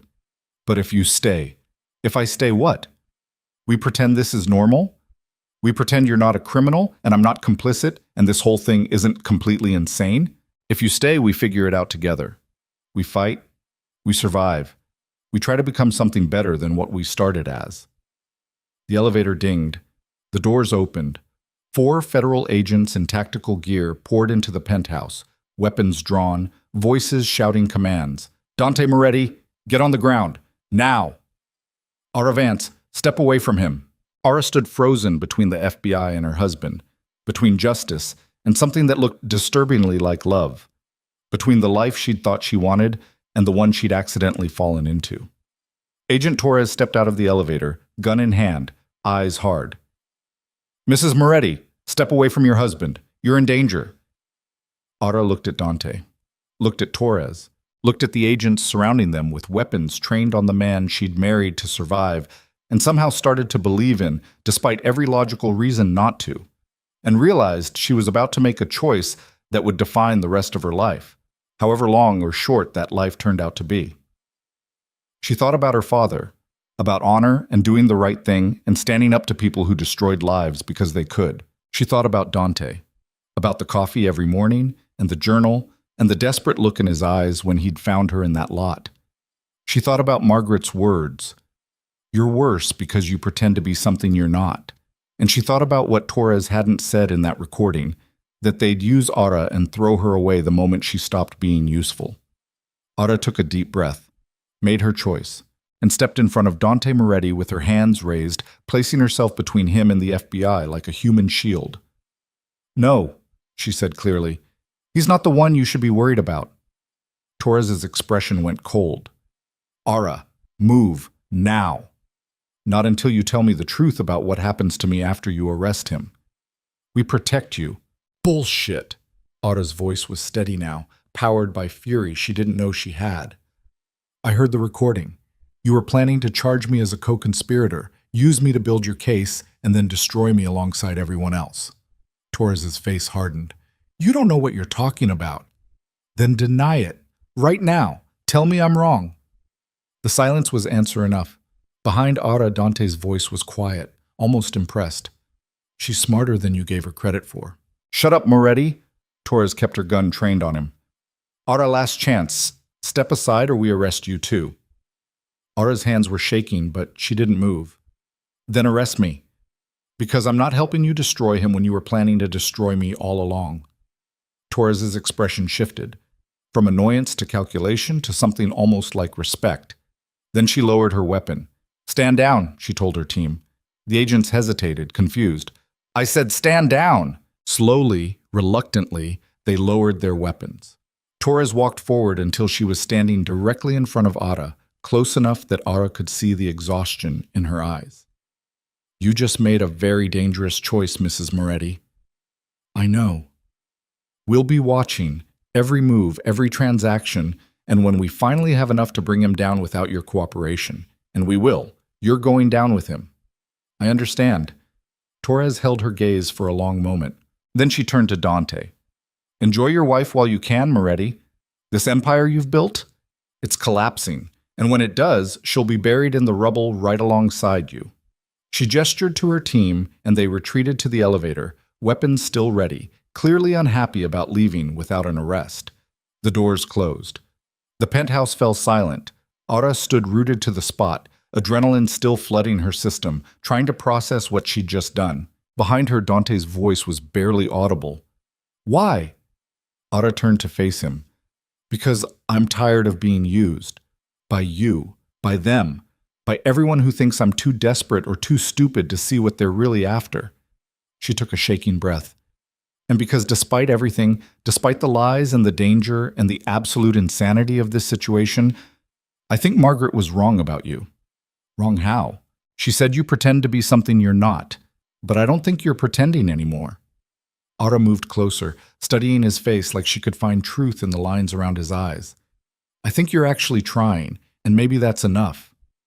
It's not enough. Dante's voice was hollow. Torres is right. This empire is collapsing. The FBI has the files you gave them. They'll use them to dismantle everything, and when they do, I can't protect you from what comes next. Then don't protect me, fight with me. Ara, you said if I stayed, we'd figure it out together. So let's figure it out. She grabbed his hand, feeling him flinch at the contact. What do we do now? Dante stared at their joined hands like he couldn't quite believe she was real. Then he looked up and something shifted in his expression, from defeat to determination, from resignation to something that looked almost like hope. Now we prepare for war, he said quietly, because the FBI isn't the only enemy coming for us. And when the rest of this city realizes I'm vulnerable, they're going to tear me apart. Let them try. Dante's fingers tightened on hers. You don't know what you're signing up for. Neither did you when you married me. Ara managed something that might have been a smile. Guess we're both terrible at reading contracts. For the first time since Ara had known him, Dante Moretti laughed. A short, sharp sound that held more pain than humor, but was real nonetheless. Then his expression sobered. If we're doing this, if we're really fighting together, you need to know everything. No more secrets. No more protection through ignorance. His eyes burned into hers. Can you handle that? Try me. Dante pulled her toward his office, toward the files and the evidence and the truth about exactly what kind of empire she'd just chosen to defend. And as they crossed the threshold together, Ara realized she'd made her choice. Not the safe choice, not the smart choice, but the only choice that felt like hers. She'd signed a contract to survive, but somewhere along the way she'd stopped surviving and started fighting. And if the world wanted to take down Dante Moretti, it was going to have to go through her first, even if that meant burning alongside him. Dante's office looked like a war room. Maps covered the walls, showing territory divisions across the city. Photographs of every major player in the underground network were pinned beside handwritten notes, detailing alliances, weaknesses, and kill counts.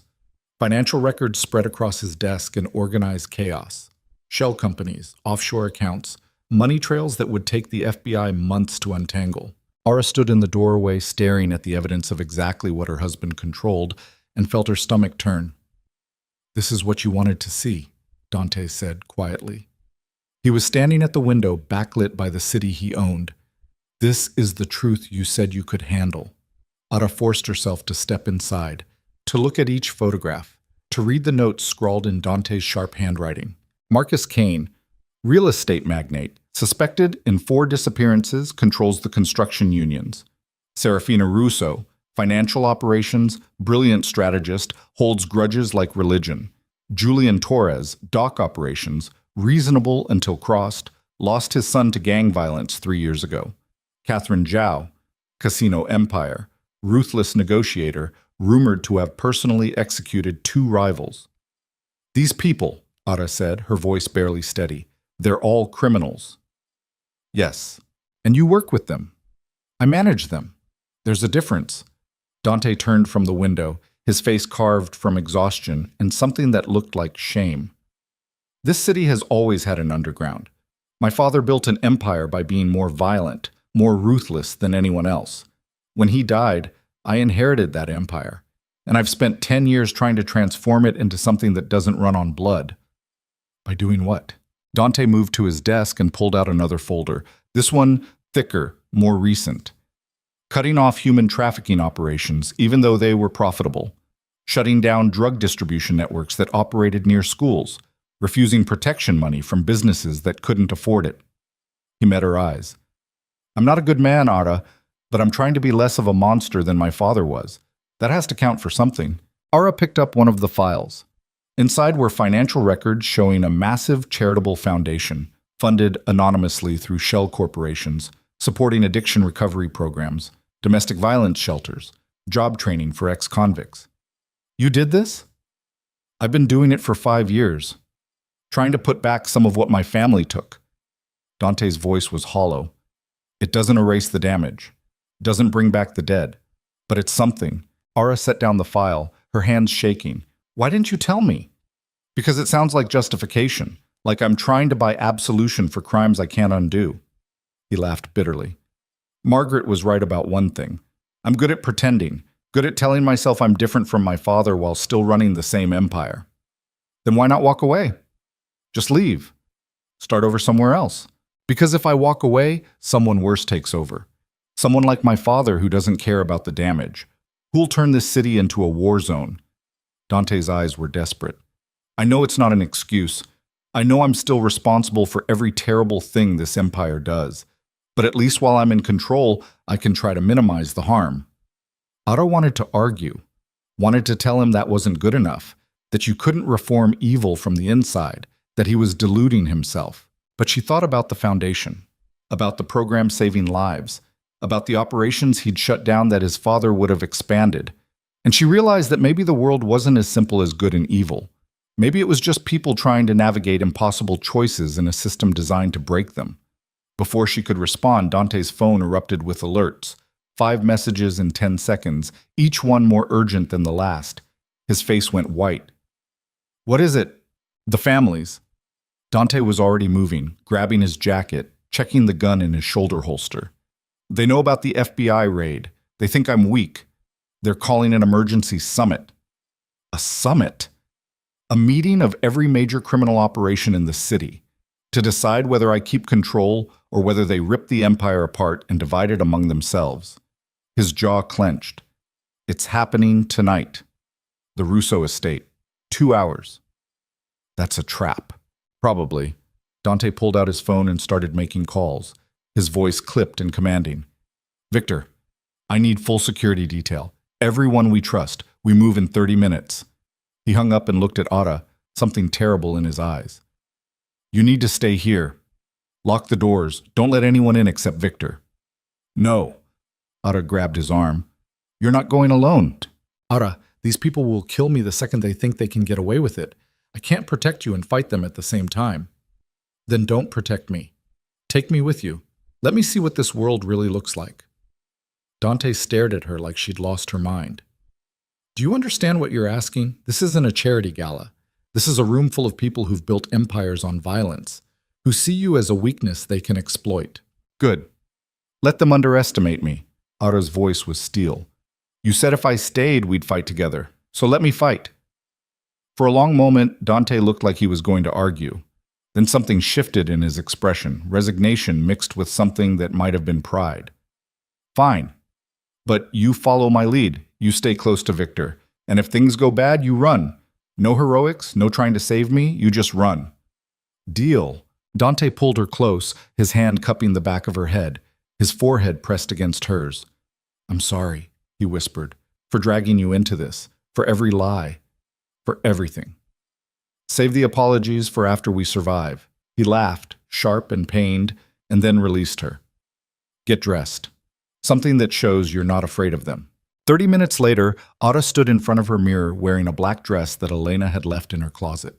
Elegant, severe, the kind of thing that said, I belong here even when every instinct screamed that she didn't.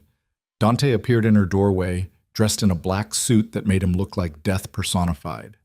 Their eyes met in the mirror. Ready? He asked. No, but let's go anyway. The Russo estate sat on 20 acres outside the city, surrounded by walls and gates, and enough security to protect a head of state. Victor drove them through the darkness in an armored SUV, 3 more vehicles following in tight formation. Ada sat beside Dante, watching the city give way to suburbs, and then to the kind of wealth that didn't need to announce itself. Tell me about Serafina, Ada said quietly. Dante didn't take his eyes off the road ahead. What do you want to know? Why she still looks at you like you're unfinished business. Because, to her, I am. Dante's jaw tightened. When I called off our engagement, I didn't just embarrass her. I cost her family a strategic alliance they'd spent years building. She's been waiting for an opportunity to destroy me ever since. And tonight gives her that opportunity. Tonight gives everyone that opportunity. They pulled up to the estate gates. Armed guards checked credentials, swept the vehicles for weapons, and finally waved them through. The main house was a modern fortress, all glass and steel in carefully cultivated menace.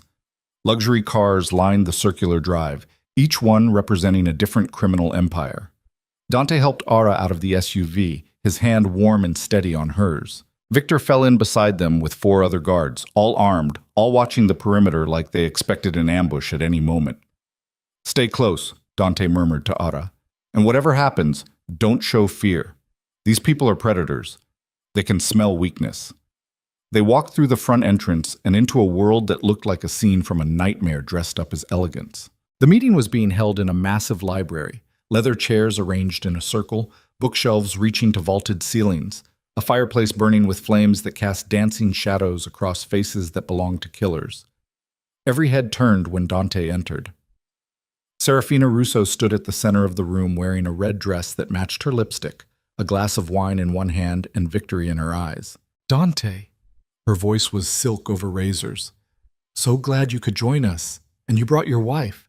How unexpected. Ara felt every gaze in the room shift to her, calculating, dismissive, searching for weakness. She lifted her chin and met Serafina's eyes without flinching. Mrs. Russo, lovely home. Something flickered across Serafina's face. Surprise, maybe respect, before her mask fell back into place. Please sit. We have much to discuss. Dante guided Ara to a chair near the edge of the circle, positioning himself between her and the room. Victor and the other guards took positions along the wall, hands resting on concealed weapons. Ara recognized the other faces from Dante's files. Marcus Kane, Margaret's nephew, now apparently running what was left of the Kane Empire. He watched Dante with naked hostility. Julian Torres, the dock union boss, looking uncomfortable in a suit, his weathered face lined with exhaustion. Catherine Zhao, impeccably dressed, her expression completely unreadable. And others, at least 12 major players, each one representing a piece of the city's criminal infrastructure. Serafina took her seat, crossing her legs with deliberate grace. Shall we begin? The room fell silent. We're here, Serafina continued, because recent events have raised questions about leadership stability. The FBI is actively investigating our operations. Territory disputes are escalating, and our current arrangement may no longer serve everyone's interests. Dante's voice cut through the room like a blade.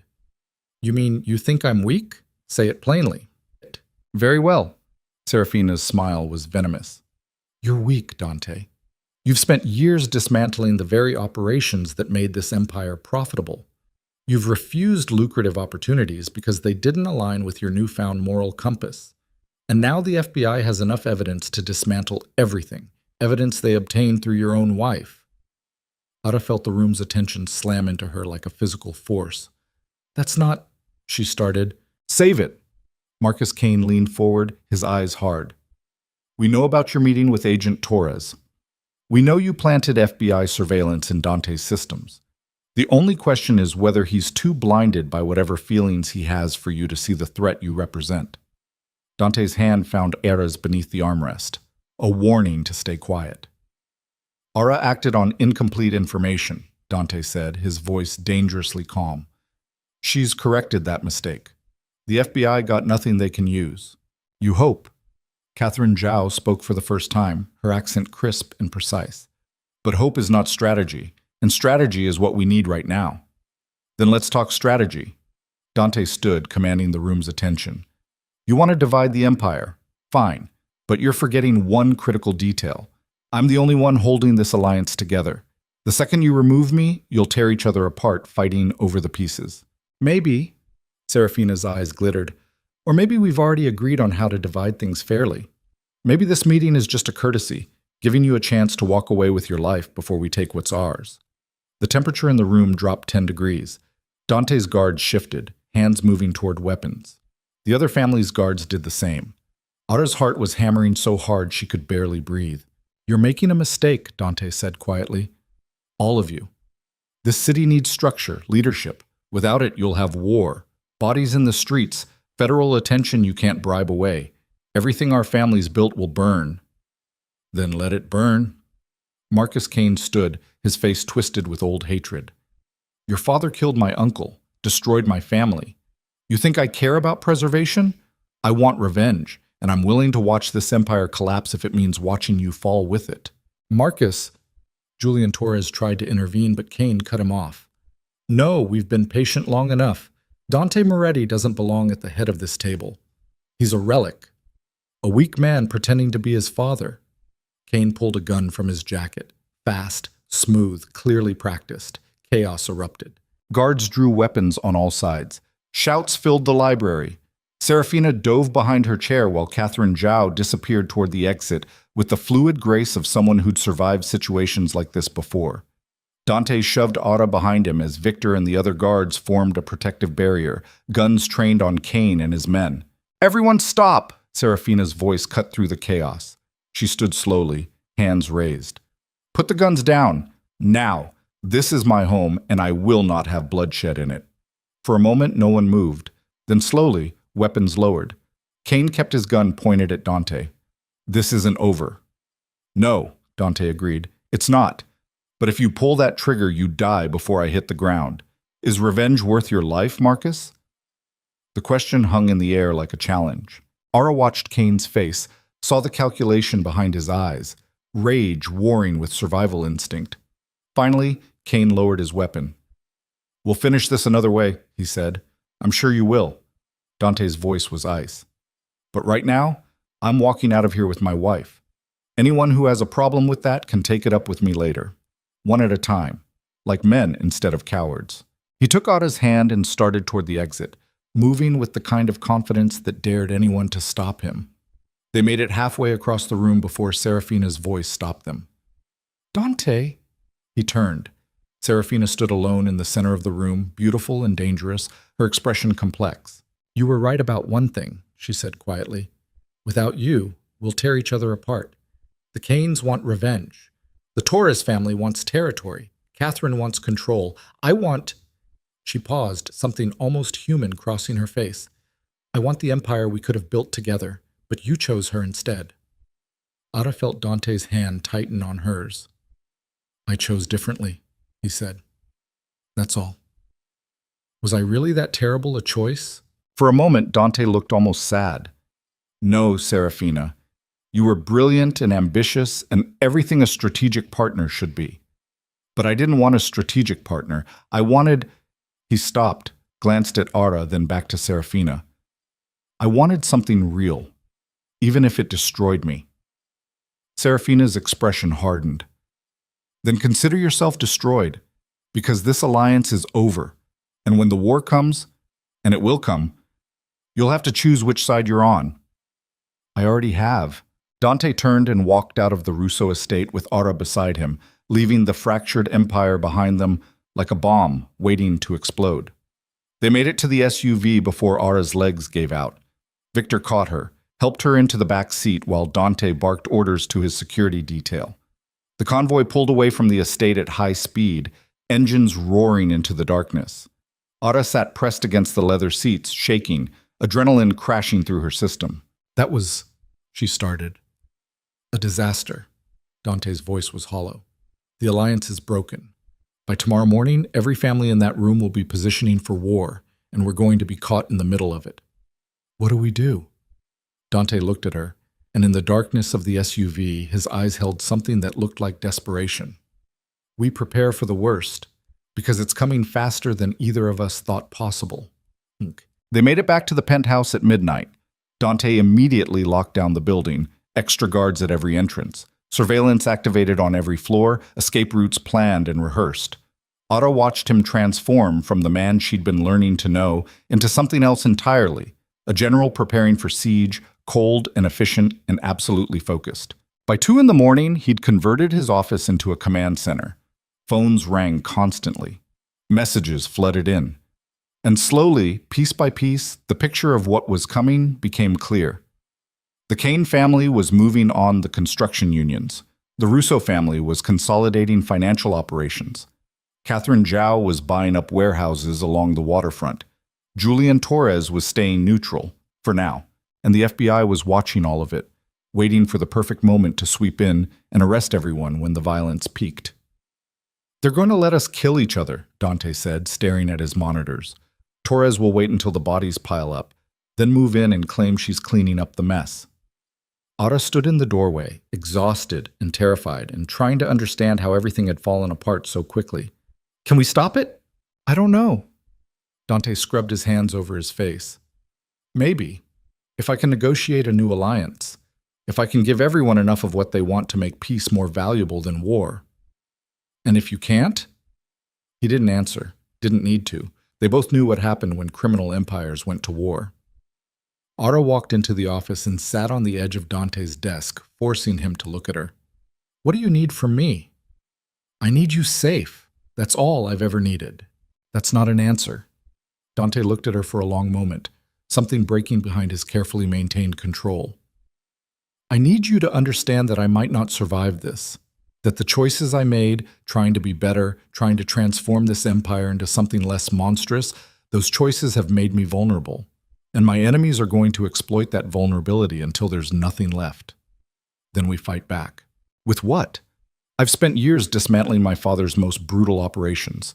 I don't have the firepower the Kane family has. I don't have the political connections the Russos have. All I have is loyalty from people who believe I'm trying to do the right thing, and that's not enough when the other side is willing to do anything to win. Ara grabbed his face, forcing him to meet her eyes. Stop. Stop planning your own defeat. You taught me that fear keeps you careful and careful keeps you alive, so be careful, be smart, but don't give up before the fight even starts. I'm not giving up, I'm being realistic. Realistic is what people say when they're too scared to hope. Something shifted in Dante's expression, surprise maybe, or recognition. Then his phone exploded with alerts. He grabbed it, read the messages, and went absolutely white. What? Ada demanded. Margaret. Dante was already moving, grabbing his jacket, checking his weapon. She escaped custody. 3 of my men are dead. Ada's blood turned to ice. Where is she? I don't know, but she sent a message. He turned his phone toward Ada. The screen showed a single photograph, the exterior of a hospital, the hospital where James Vance had died. Below it, text, You took everything from my family. Now I'm taking everything from yours, starting where it all began. It's a trap, Otto whispered. Obviously. Then we don't go. Dante looked at her, and in his eyes was a terrible understanding. She's not calling me there to kill me. She's calling me there to make a choice. His voice was ragged. She's going to do something that forces me to choose between protecting my empire and protecting you. And whatever I choose, I lose. Then we choose together. No, stop trying to protect me from everything. Stop making decisions like I'm something fragile you have to shield. She grabbed his hand. We're in this together. Whatever comes next, we face it together. Dante stared at their joined hands. Then he pulled her close, wrapped his arms around her, and held on like she was the only solid thing in a world coming apart. I love you, he whispered into her hair. I know I have no right to say it. I know everything about us is built on lies and contracts and impossible circumstances. But I love you, and I'm sorry I couldn't give you something better. Ada's chest tightened. She pulled back just far enough to look at him. Then stop apologizing and start fighting, because I didn't choose to stay just to watch you surrender. For the first time in hours, Dante almost smiled, sharp and pained, but real. You're terrifying, you know that? Good. Maybe I've been spending too much time with you. His expression sobered. We need to move. Now, before Margaret does whatever she's planning. They headed for the elevator with Victor and 6 guards forming a protective detail. The ride down was silent, tense, everyone checking weapons and preparing for violence. When they reached the parking garage, Dante stopped. The entire level was dark. Security lights that should have been on were dead. Back to the elevator, Dante said quietly. Now. They turned and found their path blocked by armed men emerging from the shadows. At least 20 of them. Kane family soldiers. Marcus Kane stepped forward, gun in hand, smiling like he'd won something. Going somewhere, Moretti? Dante's guards raised their weapons, but they were outnumbered 3-1. This is a mistake, Marcus, Dante said, his voice deadly calm. No. The mistake was letting you live this long. Kane's eyes shifted to Ada. But I'm a reasonable man. Give me your wife, and I'll let you walk. Maybe you can rebuild somewhere far from here. Start over. Live a nice, quiet life. Not happening. Then you both die here. Your choice. Ada felt Dante's hand tighten on hers, felt him calculating odds that were impossible, felt the moment he started to step in front of her, and Ada made her own choice. She stepped forward, placing herself between Dante and Kane's gun. Stop, she said clearly. Stop pointing guns at each other like children. You want to destroy Dante? Fine. But you're doing it because you hate him, not because it's smart. Kane's expression flickered with surprise. Get out of the way, Mrs. Moretti. No. Ada's voice was steady, despite the terror flooding her veins. You think killing him solves your problems? The FBI is watching. The other families are waiting to carve up whatever's left. You pull that trigger and you start a war that destroys everyone, including you. I don't care. Yes, you do, because you're not stupid. You want revenge for your uncle. I understand that. But your uncle is dead and killing Dante won't bring him back. It'll just add more bodies to a pile that's already too high. For a moment, something almost like reason entered Kane's eyes. Then it was gone, replaced by cold determination. Move. Last chance. Ada didn't move. Behind her, she heard Dante's voice, quiet and desperate. Ada, please. But she'd made her choice. The same way she'd chosen to stay when the FBI offered her escape. The same way she'd chosen to stand in front of him at the Russo estate. She'd chosen him. And she was done running. Kane's finger tightened on the trigger. Gunfire erupted. But not from Kane. From above. From the elevator shaft. From positions Ada hadn't seen in the darkness. Dante's reinforcements, soldiers he'd positioned before they ever reached the garage, rained suppressing fire down on Kane's men. Chaos exploded across the parking level.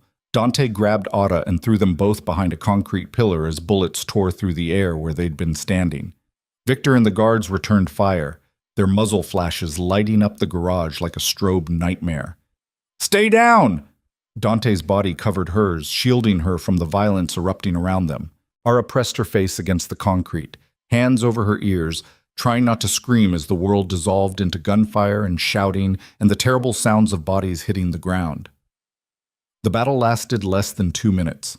When the shooting stopped, half of Kane's men were dead or wounded. The others had surrendered, and Marcus Kane was on his knees, hands behind his head, Victor's gun pressed against the base of his skull. Dante stood slowly, pulling Ara up with him. They were both shaking, both alive. Somehow still alive. Dante walked toward Kane, his face a mask of controlled fury. "You made a mistake tonight, Marcus. Kill me then. Get it over with." "No." Dante's voice was cold as winter. "I'm not my father. I don't execute people in parking garages." He looked at Victor. "Take him to the estate. Hold him there. We'll figure out what to do with him after we deal with Margaret."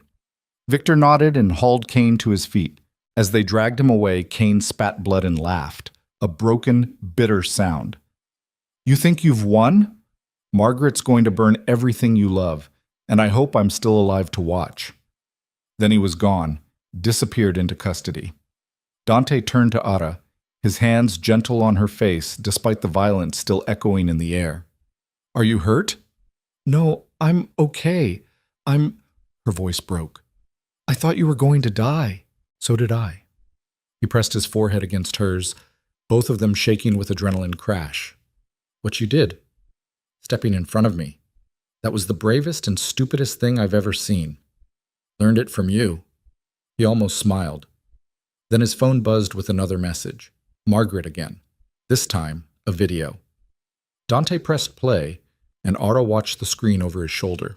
The video showed the interior of the hospital where James Vance had died, specifically the ICU wing.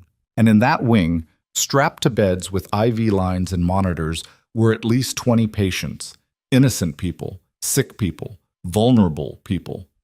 Margaret's voice came through the speaker, calm and poisonous. "You have 1 hour, Dante. Bring me everything, the complete financial records, the offshore accounts, the real estate holdings, all of it. Deliver it personally to the 4th floor ICU, or I start disconnecting life support. 1 patient every 5 minutes until you arrive." The video ended. Ara stared at the blank screen, horror flooding through her. "She's going to murder innocent people," she whispered. "Yes." Dante's voice was hollow. "We have to stop her." "I know." "Can we get there in time?" Dante looked at his watch. "Maybe. If we leave right now, if traffic is clear, if nothing else goes wrong. And if we give her what she wants? Then she has everything she needs to dismantle my empire and probably kills us anyway." They stood in the parking garage surrounded by the aftermath of violence, facing an impossible choice with no good options. Finally, Ara spoke. "What if we don't give her what she wants? What if we give her something better?" Dante looked at her. "What?" "Me." His expression went from confusion to absolute refusal in the space of a heartbeat. "No, absolutely not. Not happening. Listen to me." Ara grabbed his arms, forcing him to focus. "Margaret wants to destroy you. She's using those patients as leverage to get your empire, but what she really wants is to watch you break, to make you choose between your power and innocent lives." "That's not...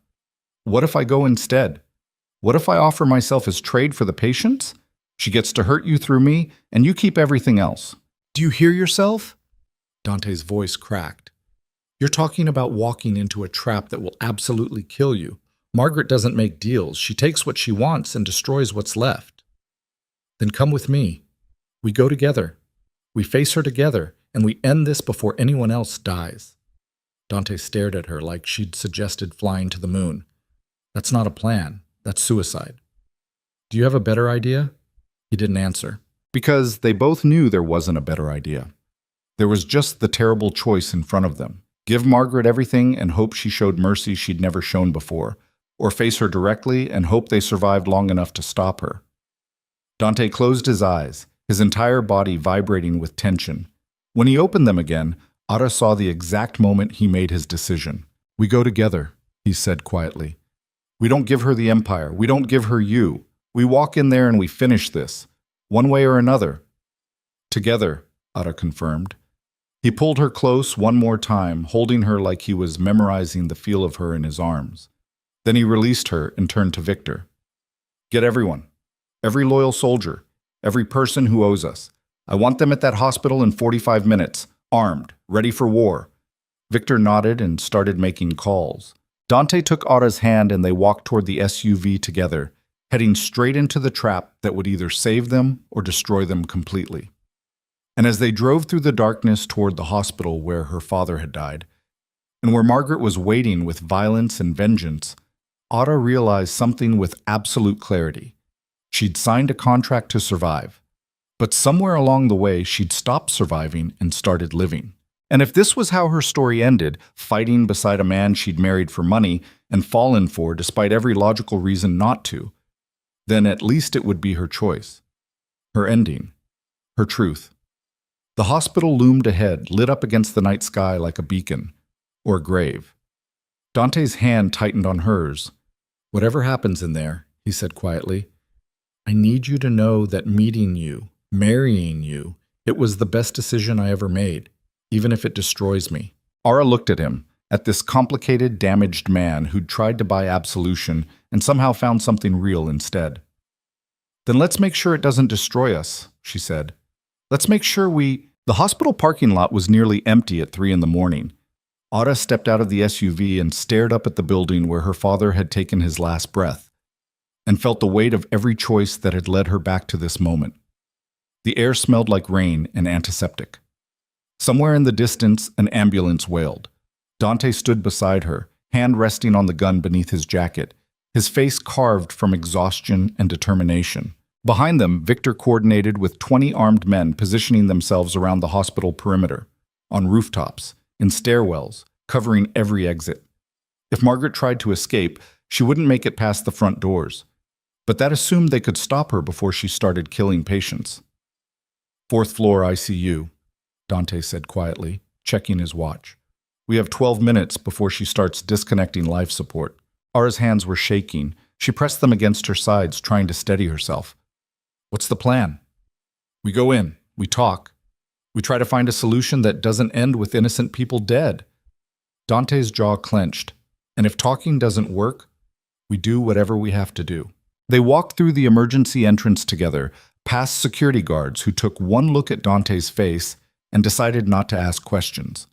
The lobby was quiet, fluorescent lights humming overhead, the night shift moving through their routines with the exhausted efficiency of people who'd seen too much death. Aura remembered this place.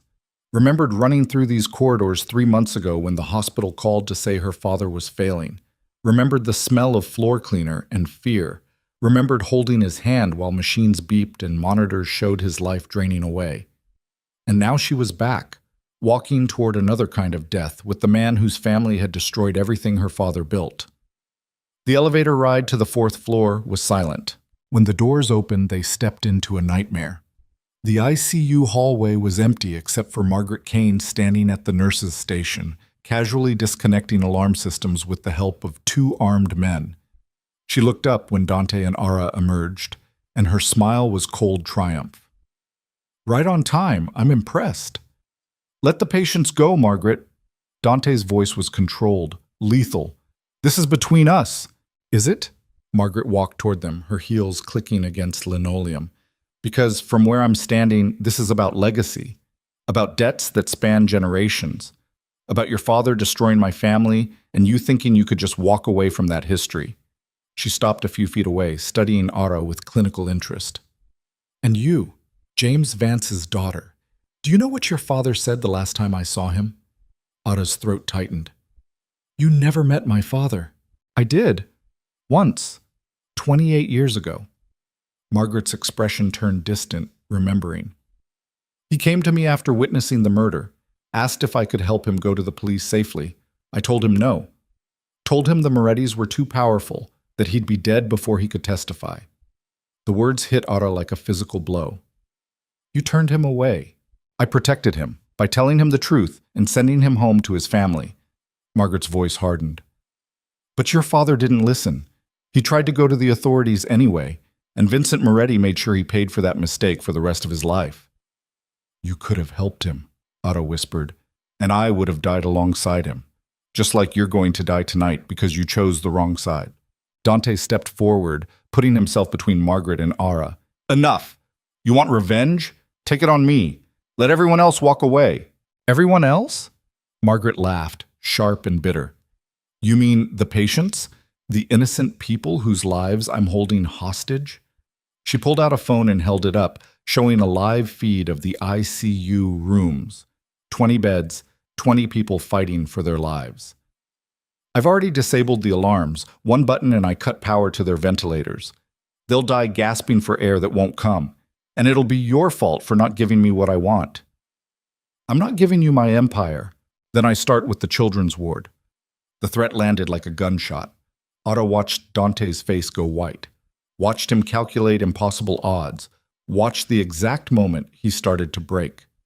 And she realized with horrible clarity that Margaret had won. She'd found the one thing Dante wouldn't sacrifice: innocent lives, children, people who had nothing to do with this war but would die anyway because Margaret needed to prove a point. Wait, Otto stepped forward. You said this is about legacy, about families destroyed across generations. Margaret's attention shifted to her. What's your point? My point is that killing those people doesn't hurt the Morettis. It just makes you a murderer. Otto's voice was steady despite the terror flooding her veins. You want to destroy Dante's legacy? Don't kill innocents. Kill the Empire itself. Dante tried to stop her, but she kept talking. The FBI already has enough evidence to dismantle his operations. Agent Torres is building a RICO case that will destroy everything the Moretti family built. You don't need to commit mass murder to get your revenge. You just need to step aside and let the law do what my father tried to do 28 years ago. Margaret studied her for a long moment. You're asking me to trust the same justice system that failed to protect James Vance, the same system that let Vincent Moretti operate with impunity for 40 years. I'm asking you to be smarter than the cycle of violence that destroyed both our families. Otto moved closer, ignoring Dante's hand, trying to pull her back. Your uncle is dead. My father is dead. Vincent Moretti is dead. How many more people have to die before you're satisfied? All of them. Margaret's finger hovered over the phone button. Every Moretti, every operation, everything they built on the backs of people like your father and my family. Then you're no better than Vincent was. The words hung in the air like an accusation. Margaret's expression twisted, rage and pain, and something that might have been shame. You don't know what you're talking about. I know that my father spent his entire life trying to do the right thing, and it destroyed him. I know that Dante has spent 10 years trying to be better than his father, and it's destroying him too. Otto's voice cracked. And I know that if you press that button, you'll prove that Vincent Moretti was right about everything, that power is all that matters, that mercy is weakness, that the only way to survive is to be more brutal than everyone else. Margaret's hand was shaking now. Behind them, Otto heard movement, Victor and the security team positioning themselves for breach. They'd storm the floor in seconds if Margaret made her move. Don't, Dante said quietly to his team through his earpiece. Stand down. Let her decide.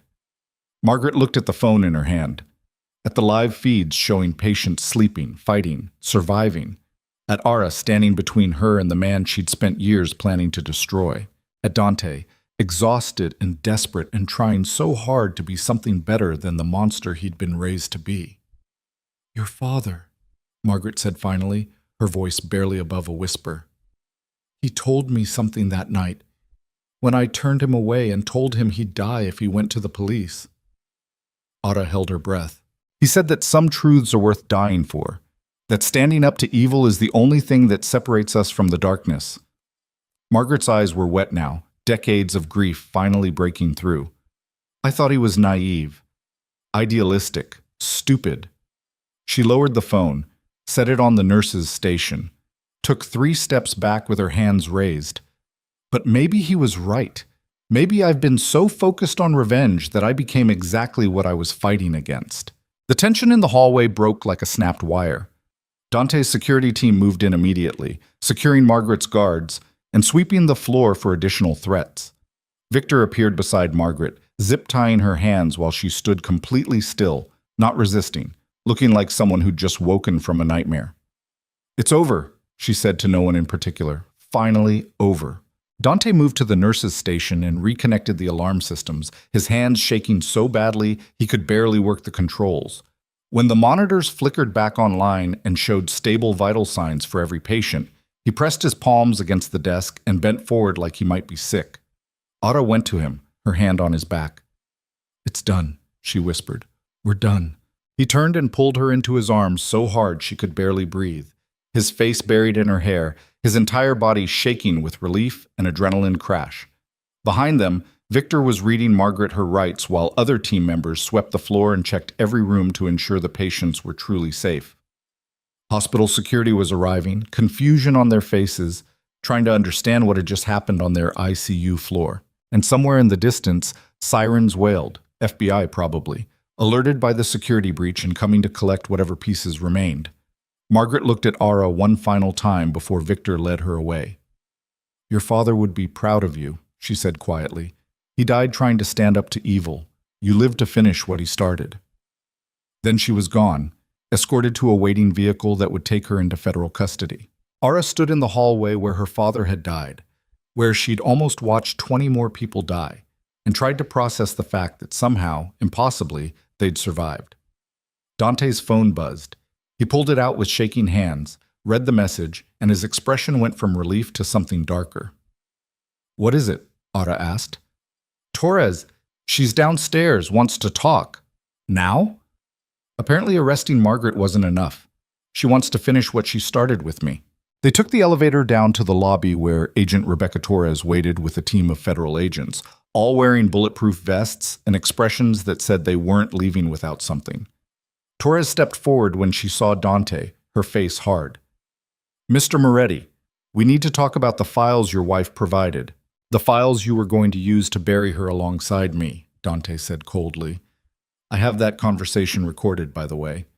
The one where you admit you were using Ara as a co-conspirator regardless of her cooperation." Torres's jaw tightened. "That was taken out of context." "Was it? Because I also have documentation showing you've been running an illegal surveillance operation targeting multiple families without proper warrants.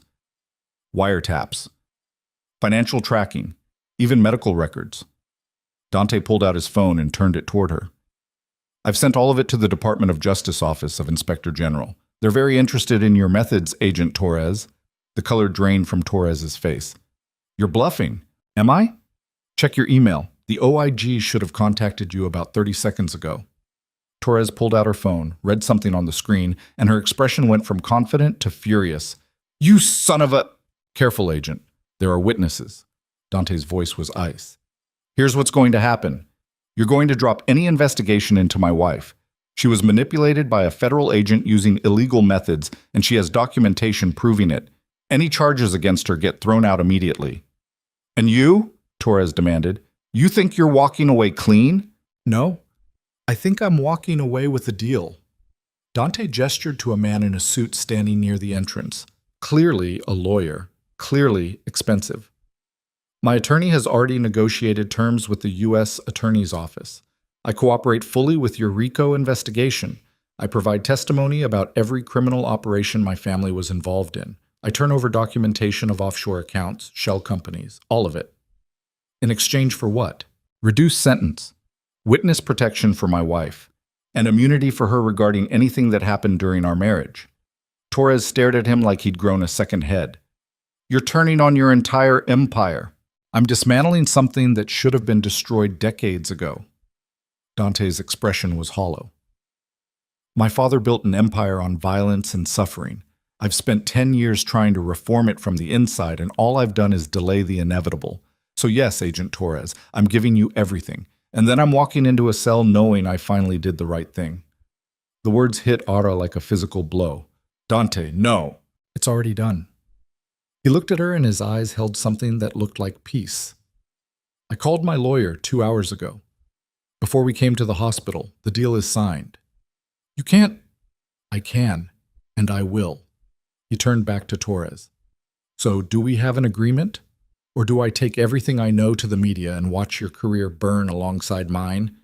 Torres looked like she wanted to argue, wanted to refuse, wanted to find some way to win completely instead of accepting a partial victory. But she was smart enough to recognize when she'd been outmaneuvered. Fine, she said through gritted teeth. We have a deal. But you're going to federal prison for a minimum of 5 years. No early release, no special treatment. I wouldn't expect any. Torres gestured to her team and they retreated toward their vehicles, clearly unhappy but bound by the deal that had just been struck. When they were gone, Ada grabbed Dante's arm and forced him to look at her. 5 years in prison? That's your plan? It's the only plan that keeps you safe. His voice was gentle despite the exhaustion etched into every line of his face. The empire is gone, Ada. The families are fractured. The FBI has everything they need to dismantle what's left. If I don't cooperate, they'll charge you as an accessory and you'll spend the next decade fighting legal battles you can't win. So you're sacrificing yourself. I'm taking responsibility. Finally. He cupped her face in his hands, thumb brushing away tears she didn't know she'd shed. Your father died because he tried to do the right thing and no one protected him. I'm not letting that happen to you. But 5 years will go by faster than you think, and when I get out, if you're still willing to have anything to do with a convicted felon trying to rebuild his life, maybe we can start over. For real this time. Ara wanted to argue, wanted to tell him this wasn't fair, that he'd been trying to be better, that he deserved something other than prison. But she looked at his face and saw the truth. This was what he needed. Not to escape consequences, not to buy his way out of responsibility, but to finally, completely, break the cycle his father had started. Okay, she whispered. 5 years. I'll wait. Ara, I'll wait, she said firmly. And when you get out, we'll build something new. Something that doesn't run on violence or guilt or anything except the choice to be better. Dante pulled her close and held on like he was memorizing the feel of her in his arms. I don't deserve you, he murmured against her hair. Probably not, but you're stuck with me anyway. He laughed, sharp and painful, and then kissed her forehead with something that felt like goodbye. The next 6 months passed in a blur of legal proceedings, asset seizures, and empire dismantlement. Dante kept his word. He testified before grand juries, provided documentation that destroyed what remained of the Moretti criminal network, and cooperated so completely that even the FBI seemed surprised. The other families fell apart without the structure Dante had maintained. Marcus Kane went to prison for attempted murder. Serafina Russo fled the country to avoid racketeering charges. Catherine Zhao made a deal similar to Dante's and disappeared into witness protection. The empire that had controlled the city for 40 years crumbled to dust in less than half a year. And Ara watched it all from a small apartment across town, the one Dante had paid for in full before he surrendered himself to federal custody. On the day of his sentencing, Ara sat in the courtroom gallery wearing a simple dress, watching the man she'd married for money stand before a judge and accept responsibility for decades of family crimes. The judge sentenced him to 6 years in federal prison with possibility of parole after 5. Dante didn't flinch, didn't argue, just nodded and let the marshals take him away. Before they let him out, he turned and found Ara in the crowd. Their eyes met. He mouthed 3 words. I love you. Ara mouthed back, I'll wait. Then he was gone, disappeared into the system that would hold him for the next half-decade, and Ara walked out of the courthouse into afternoon sunlight, alone but not broken, grieving but not destroyed. She had 5 years to figure out who she was without Dante Moretti. 5 years to build a life that belonged to her, instead of to debt or desperation or contracts signed in fear. 5 years to decide if what they'd built together was real enough to survive the distance. The first year was the hardest.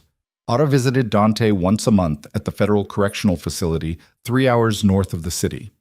They talked through plexiglass about small things, books she was reading, programs he was enrolled in, the weather, anything except how much they missed each other. She used the money from the contract to go back to school, got a degree in social work, started volunteering at a nonprofit that helped families affected by incarceration and organized crime. She donated the house on Callaway Street to a charity that converted it into transitional housing for people leaving abusive situations. She visited her father's grave every month and told him about the life she was building from the ashes of everything he'd lost. And slowly, painfully, she started to heal. The second year was easier. Dante got transferred to a minimum security facility with better visitation policies. Ara could visit every week now, could sit across from him at a real table instead of talking through glass. They started planning what they'd do when he got out, where they'd live, what kind of work he could find with a felony conviction, how they'd build something normal from the wreckage of their impossible beginning. The third year, Ara started working at a foundation, one that helped victims of organized crime rebuild their lives. She discovered she was good at it, good at listening to people's pain and helping them find paths forward. She told Dante about it during visits and watched pride light up his face. "You're doing what I should have done 20 years ago," he said, "actually helping people instead of just trying to minimize harm." "You're helping too," Ara reminded him. "You're teaching GED classes. You're mentoring younger inmates. You're doing the work." "It's not enough. It's enough for now. That's all anyone can ask." The fourth year, something shifted. Dante came up for early parole review and was denied. His crimes were too extensive, his cooperation notwithstanding. Otto watched him absorb the news with the same quiet acceptance he'd shown through everything, and realized something important. This man who'd built an empire on control had finally learned how to surrender, not to defeat, not to despair, but to the slow, unglamorous work of becoming better, one day at a time. The fifth year, Dante was granted parole. Ara stood outside the prison gates on a cold November morning, hands shoved in her jacket pockets, watching the door where he'd emerge. When he finally walked out, he looked different, thinner, grayer at the temples, lines around his eyes that hadn't been there before. But his eyes were clearer, lighter, like he'd finally set down a weight he'd been carrying his entire life. He saw Ara and stopped. They stared at each other across 20 feet of concrete and 5 years of distance. Then Ara walked forward and Dante met her halfway. And when his arms wrapped around her, it felt like coming home after a war she'd thought might never end. "Hi," she whispered against his chest. "Hi," he whispered back. They stood there holding each other while the morning sun climbed higher, two people who'd survived impossible circumstances and somehow found something real in the wreckage. Finally, Ara pulled back just enough to look at his face. "Ready? For what?" "The rest of our lives. The normal, boring, beautifully ordinary rest of our lives." Dante smiled, tentative, hopeful, real. "Yeah, I'm ready." They walked to Ara's car hand in hand and drove away from the prison, away from the empire that had defined him, away from everything except the future they were going to build together. 3 years later, Ara stood in the backyard of a small house in the suburbs, watching Dante push their daughter on a swing set he'd built with his own hands. Grace Moretti was 2 years old, all dark curls, and her father's serious eyes, laughing as she flew higher. "More, Daddy, more!" Dante pushed her gently, his face transformed by a joy Ara had never seen in him during their first year together. This version of Dante was different from the man she'd married. He worked construction now, the same trade her father had spent his life in, coming full circle in a way that felt like redemption. He came home every night tired and honest, smelling like sawdust instead of expensive cologne. He volunteered at the foundation Ara ran, talking to people trapped in cycles of crime and violence, showing them that escape was possible. He'd gained weight, let his hair grow a little longer, laughed more easily, cried sometimes when he held their daughter and thought about the childhood he was giving her compared to the one he'd endured. He was becoming the man he'd always wanted to be. Not the powerful crime boss, not the ruthless strategist, just a father, a husband, a person trying to do better. Ara watched him lift Grace off the swing and spin her around, both of them laughing, and felt something settle in her chest that had been restless for years. This was enough.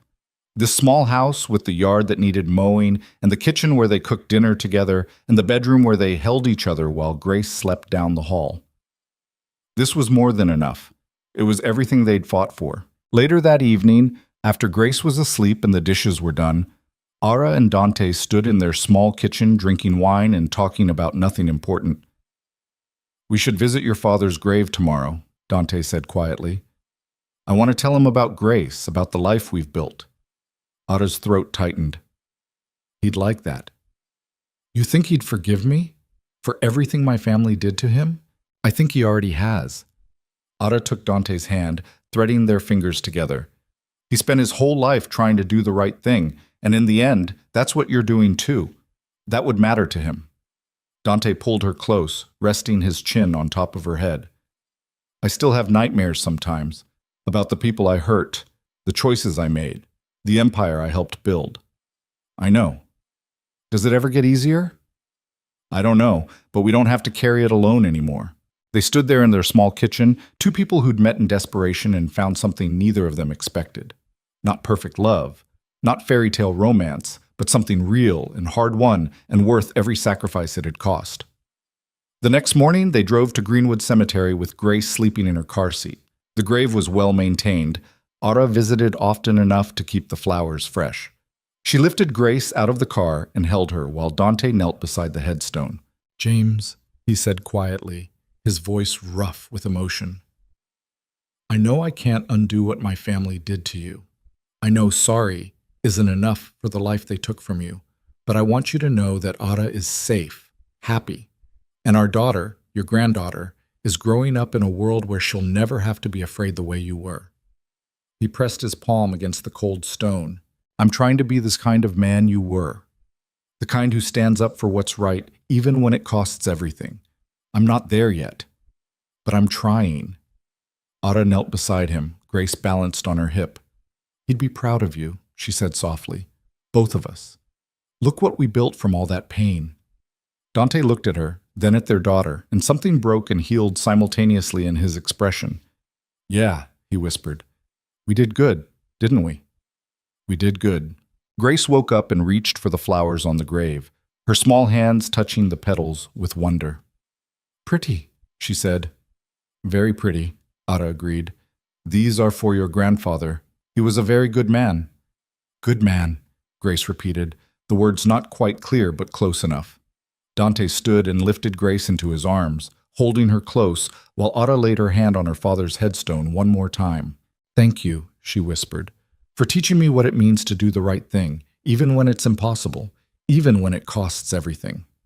They stood there together, husband, wife, daughter, at the grave of a man who died trying to stand up to evil and never knowing that his sacrifice would eventually help dismantle the empire that destroyed him. Finally, they walked back to their car. As Dante drove them home, Grace babbling in the back seat about flowers and pretty stones, Aura reached over and took his hand. "Do you ever regret it?" she asked. "Giving up everything? The power, the money, all of it?" Dante glanced at her, then back at the road, a small smile playing at his lips. "Every single day I was in prison, I asked myself that question, whether it was worth it, whether I'd made the right choice. And then I got out and saw you waiting for me.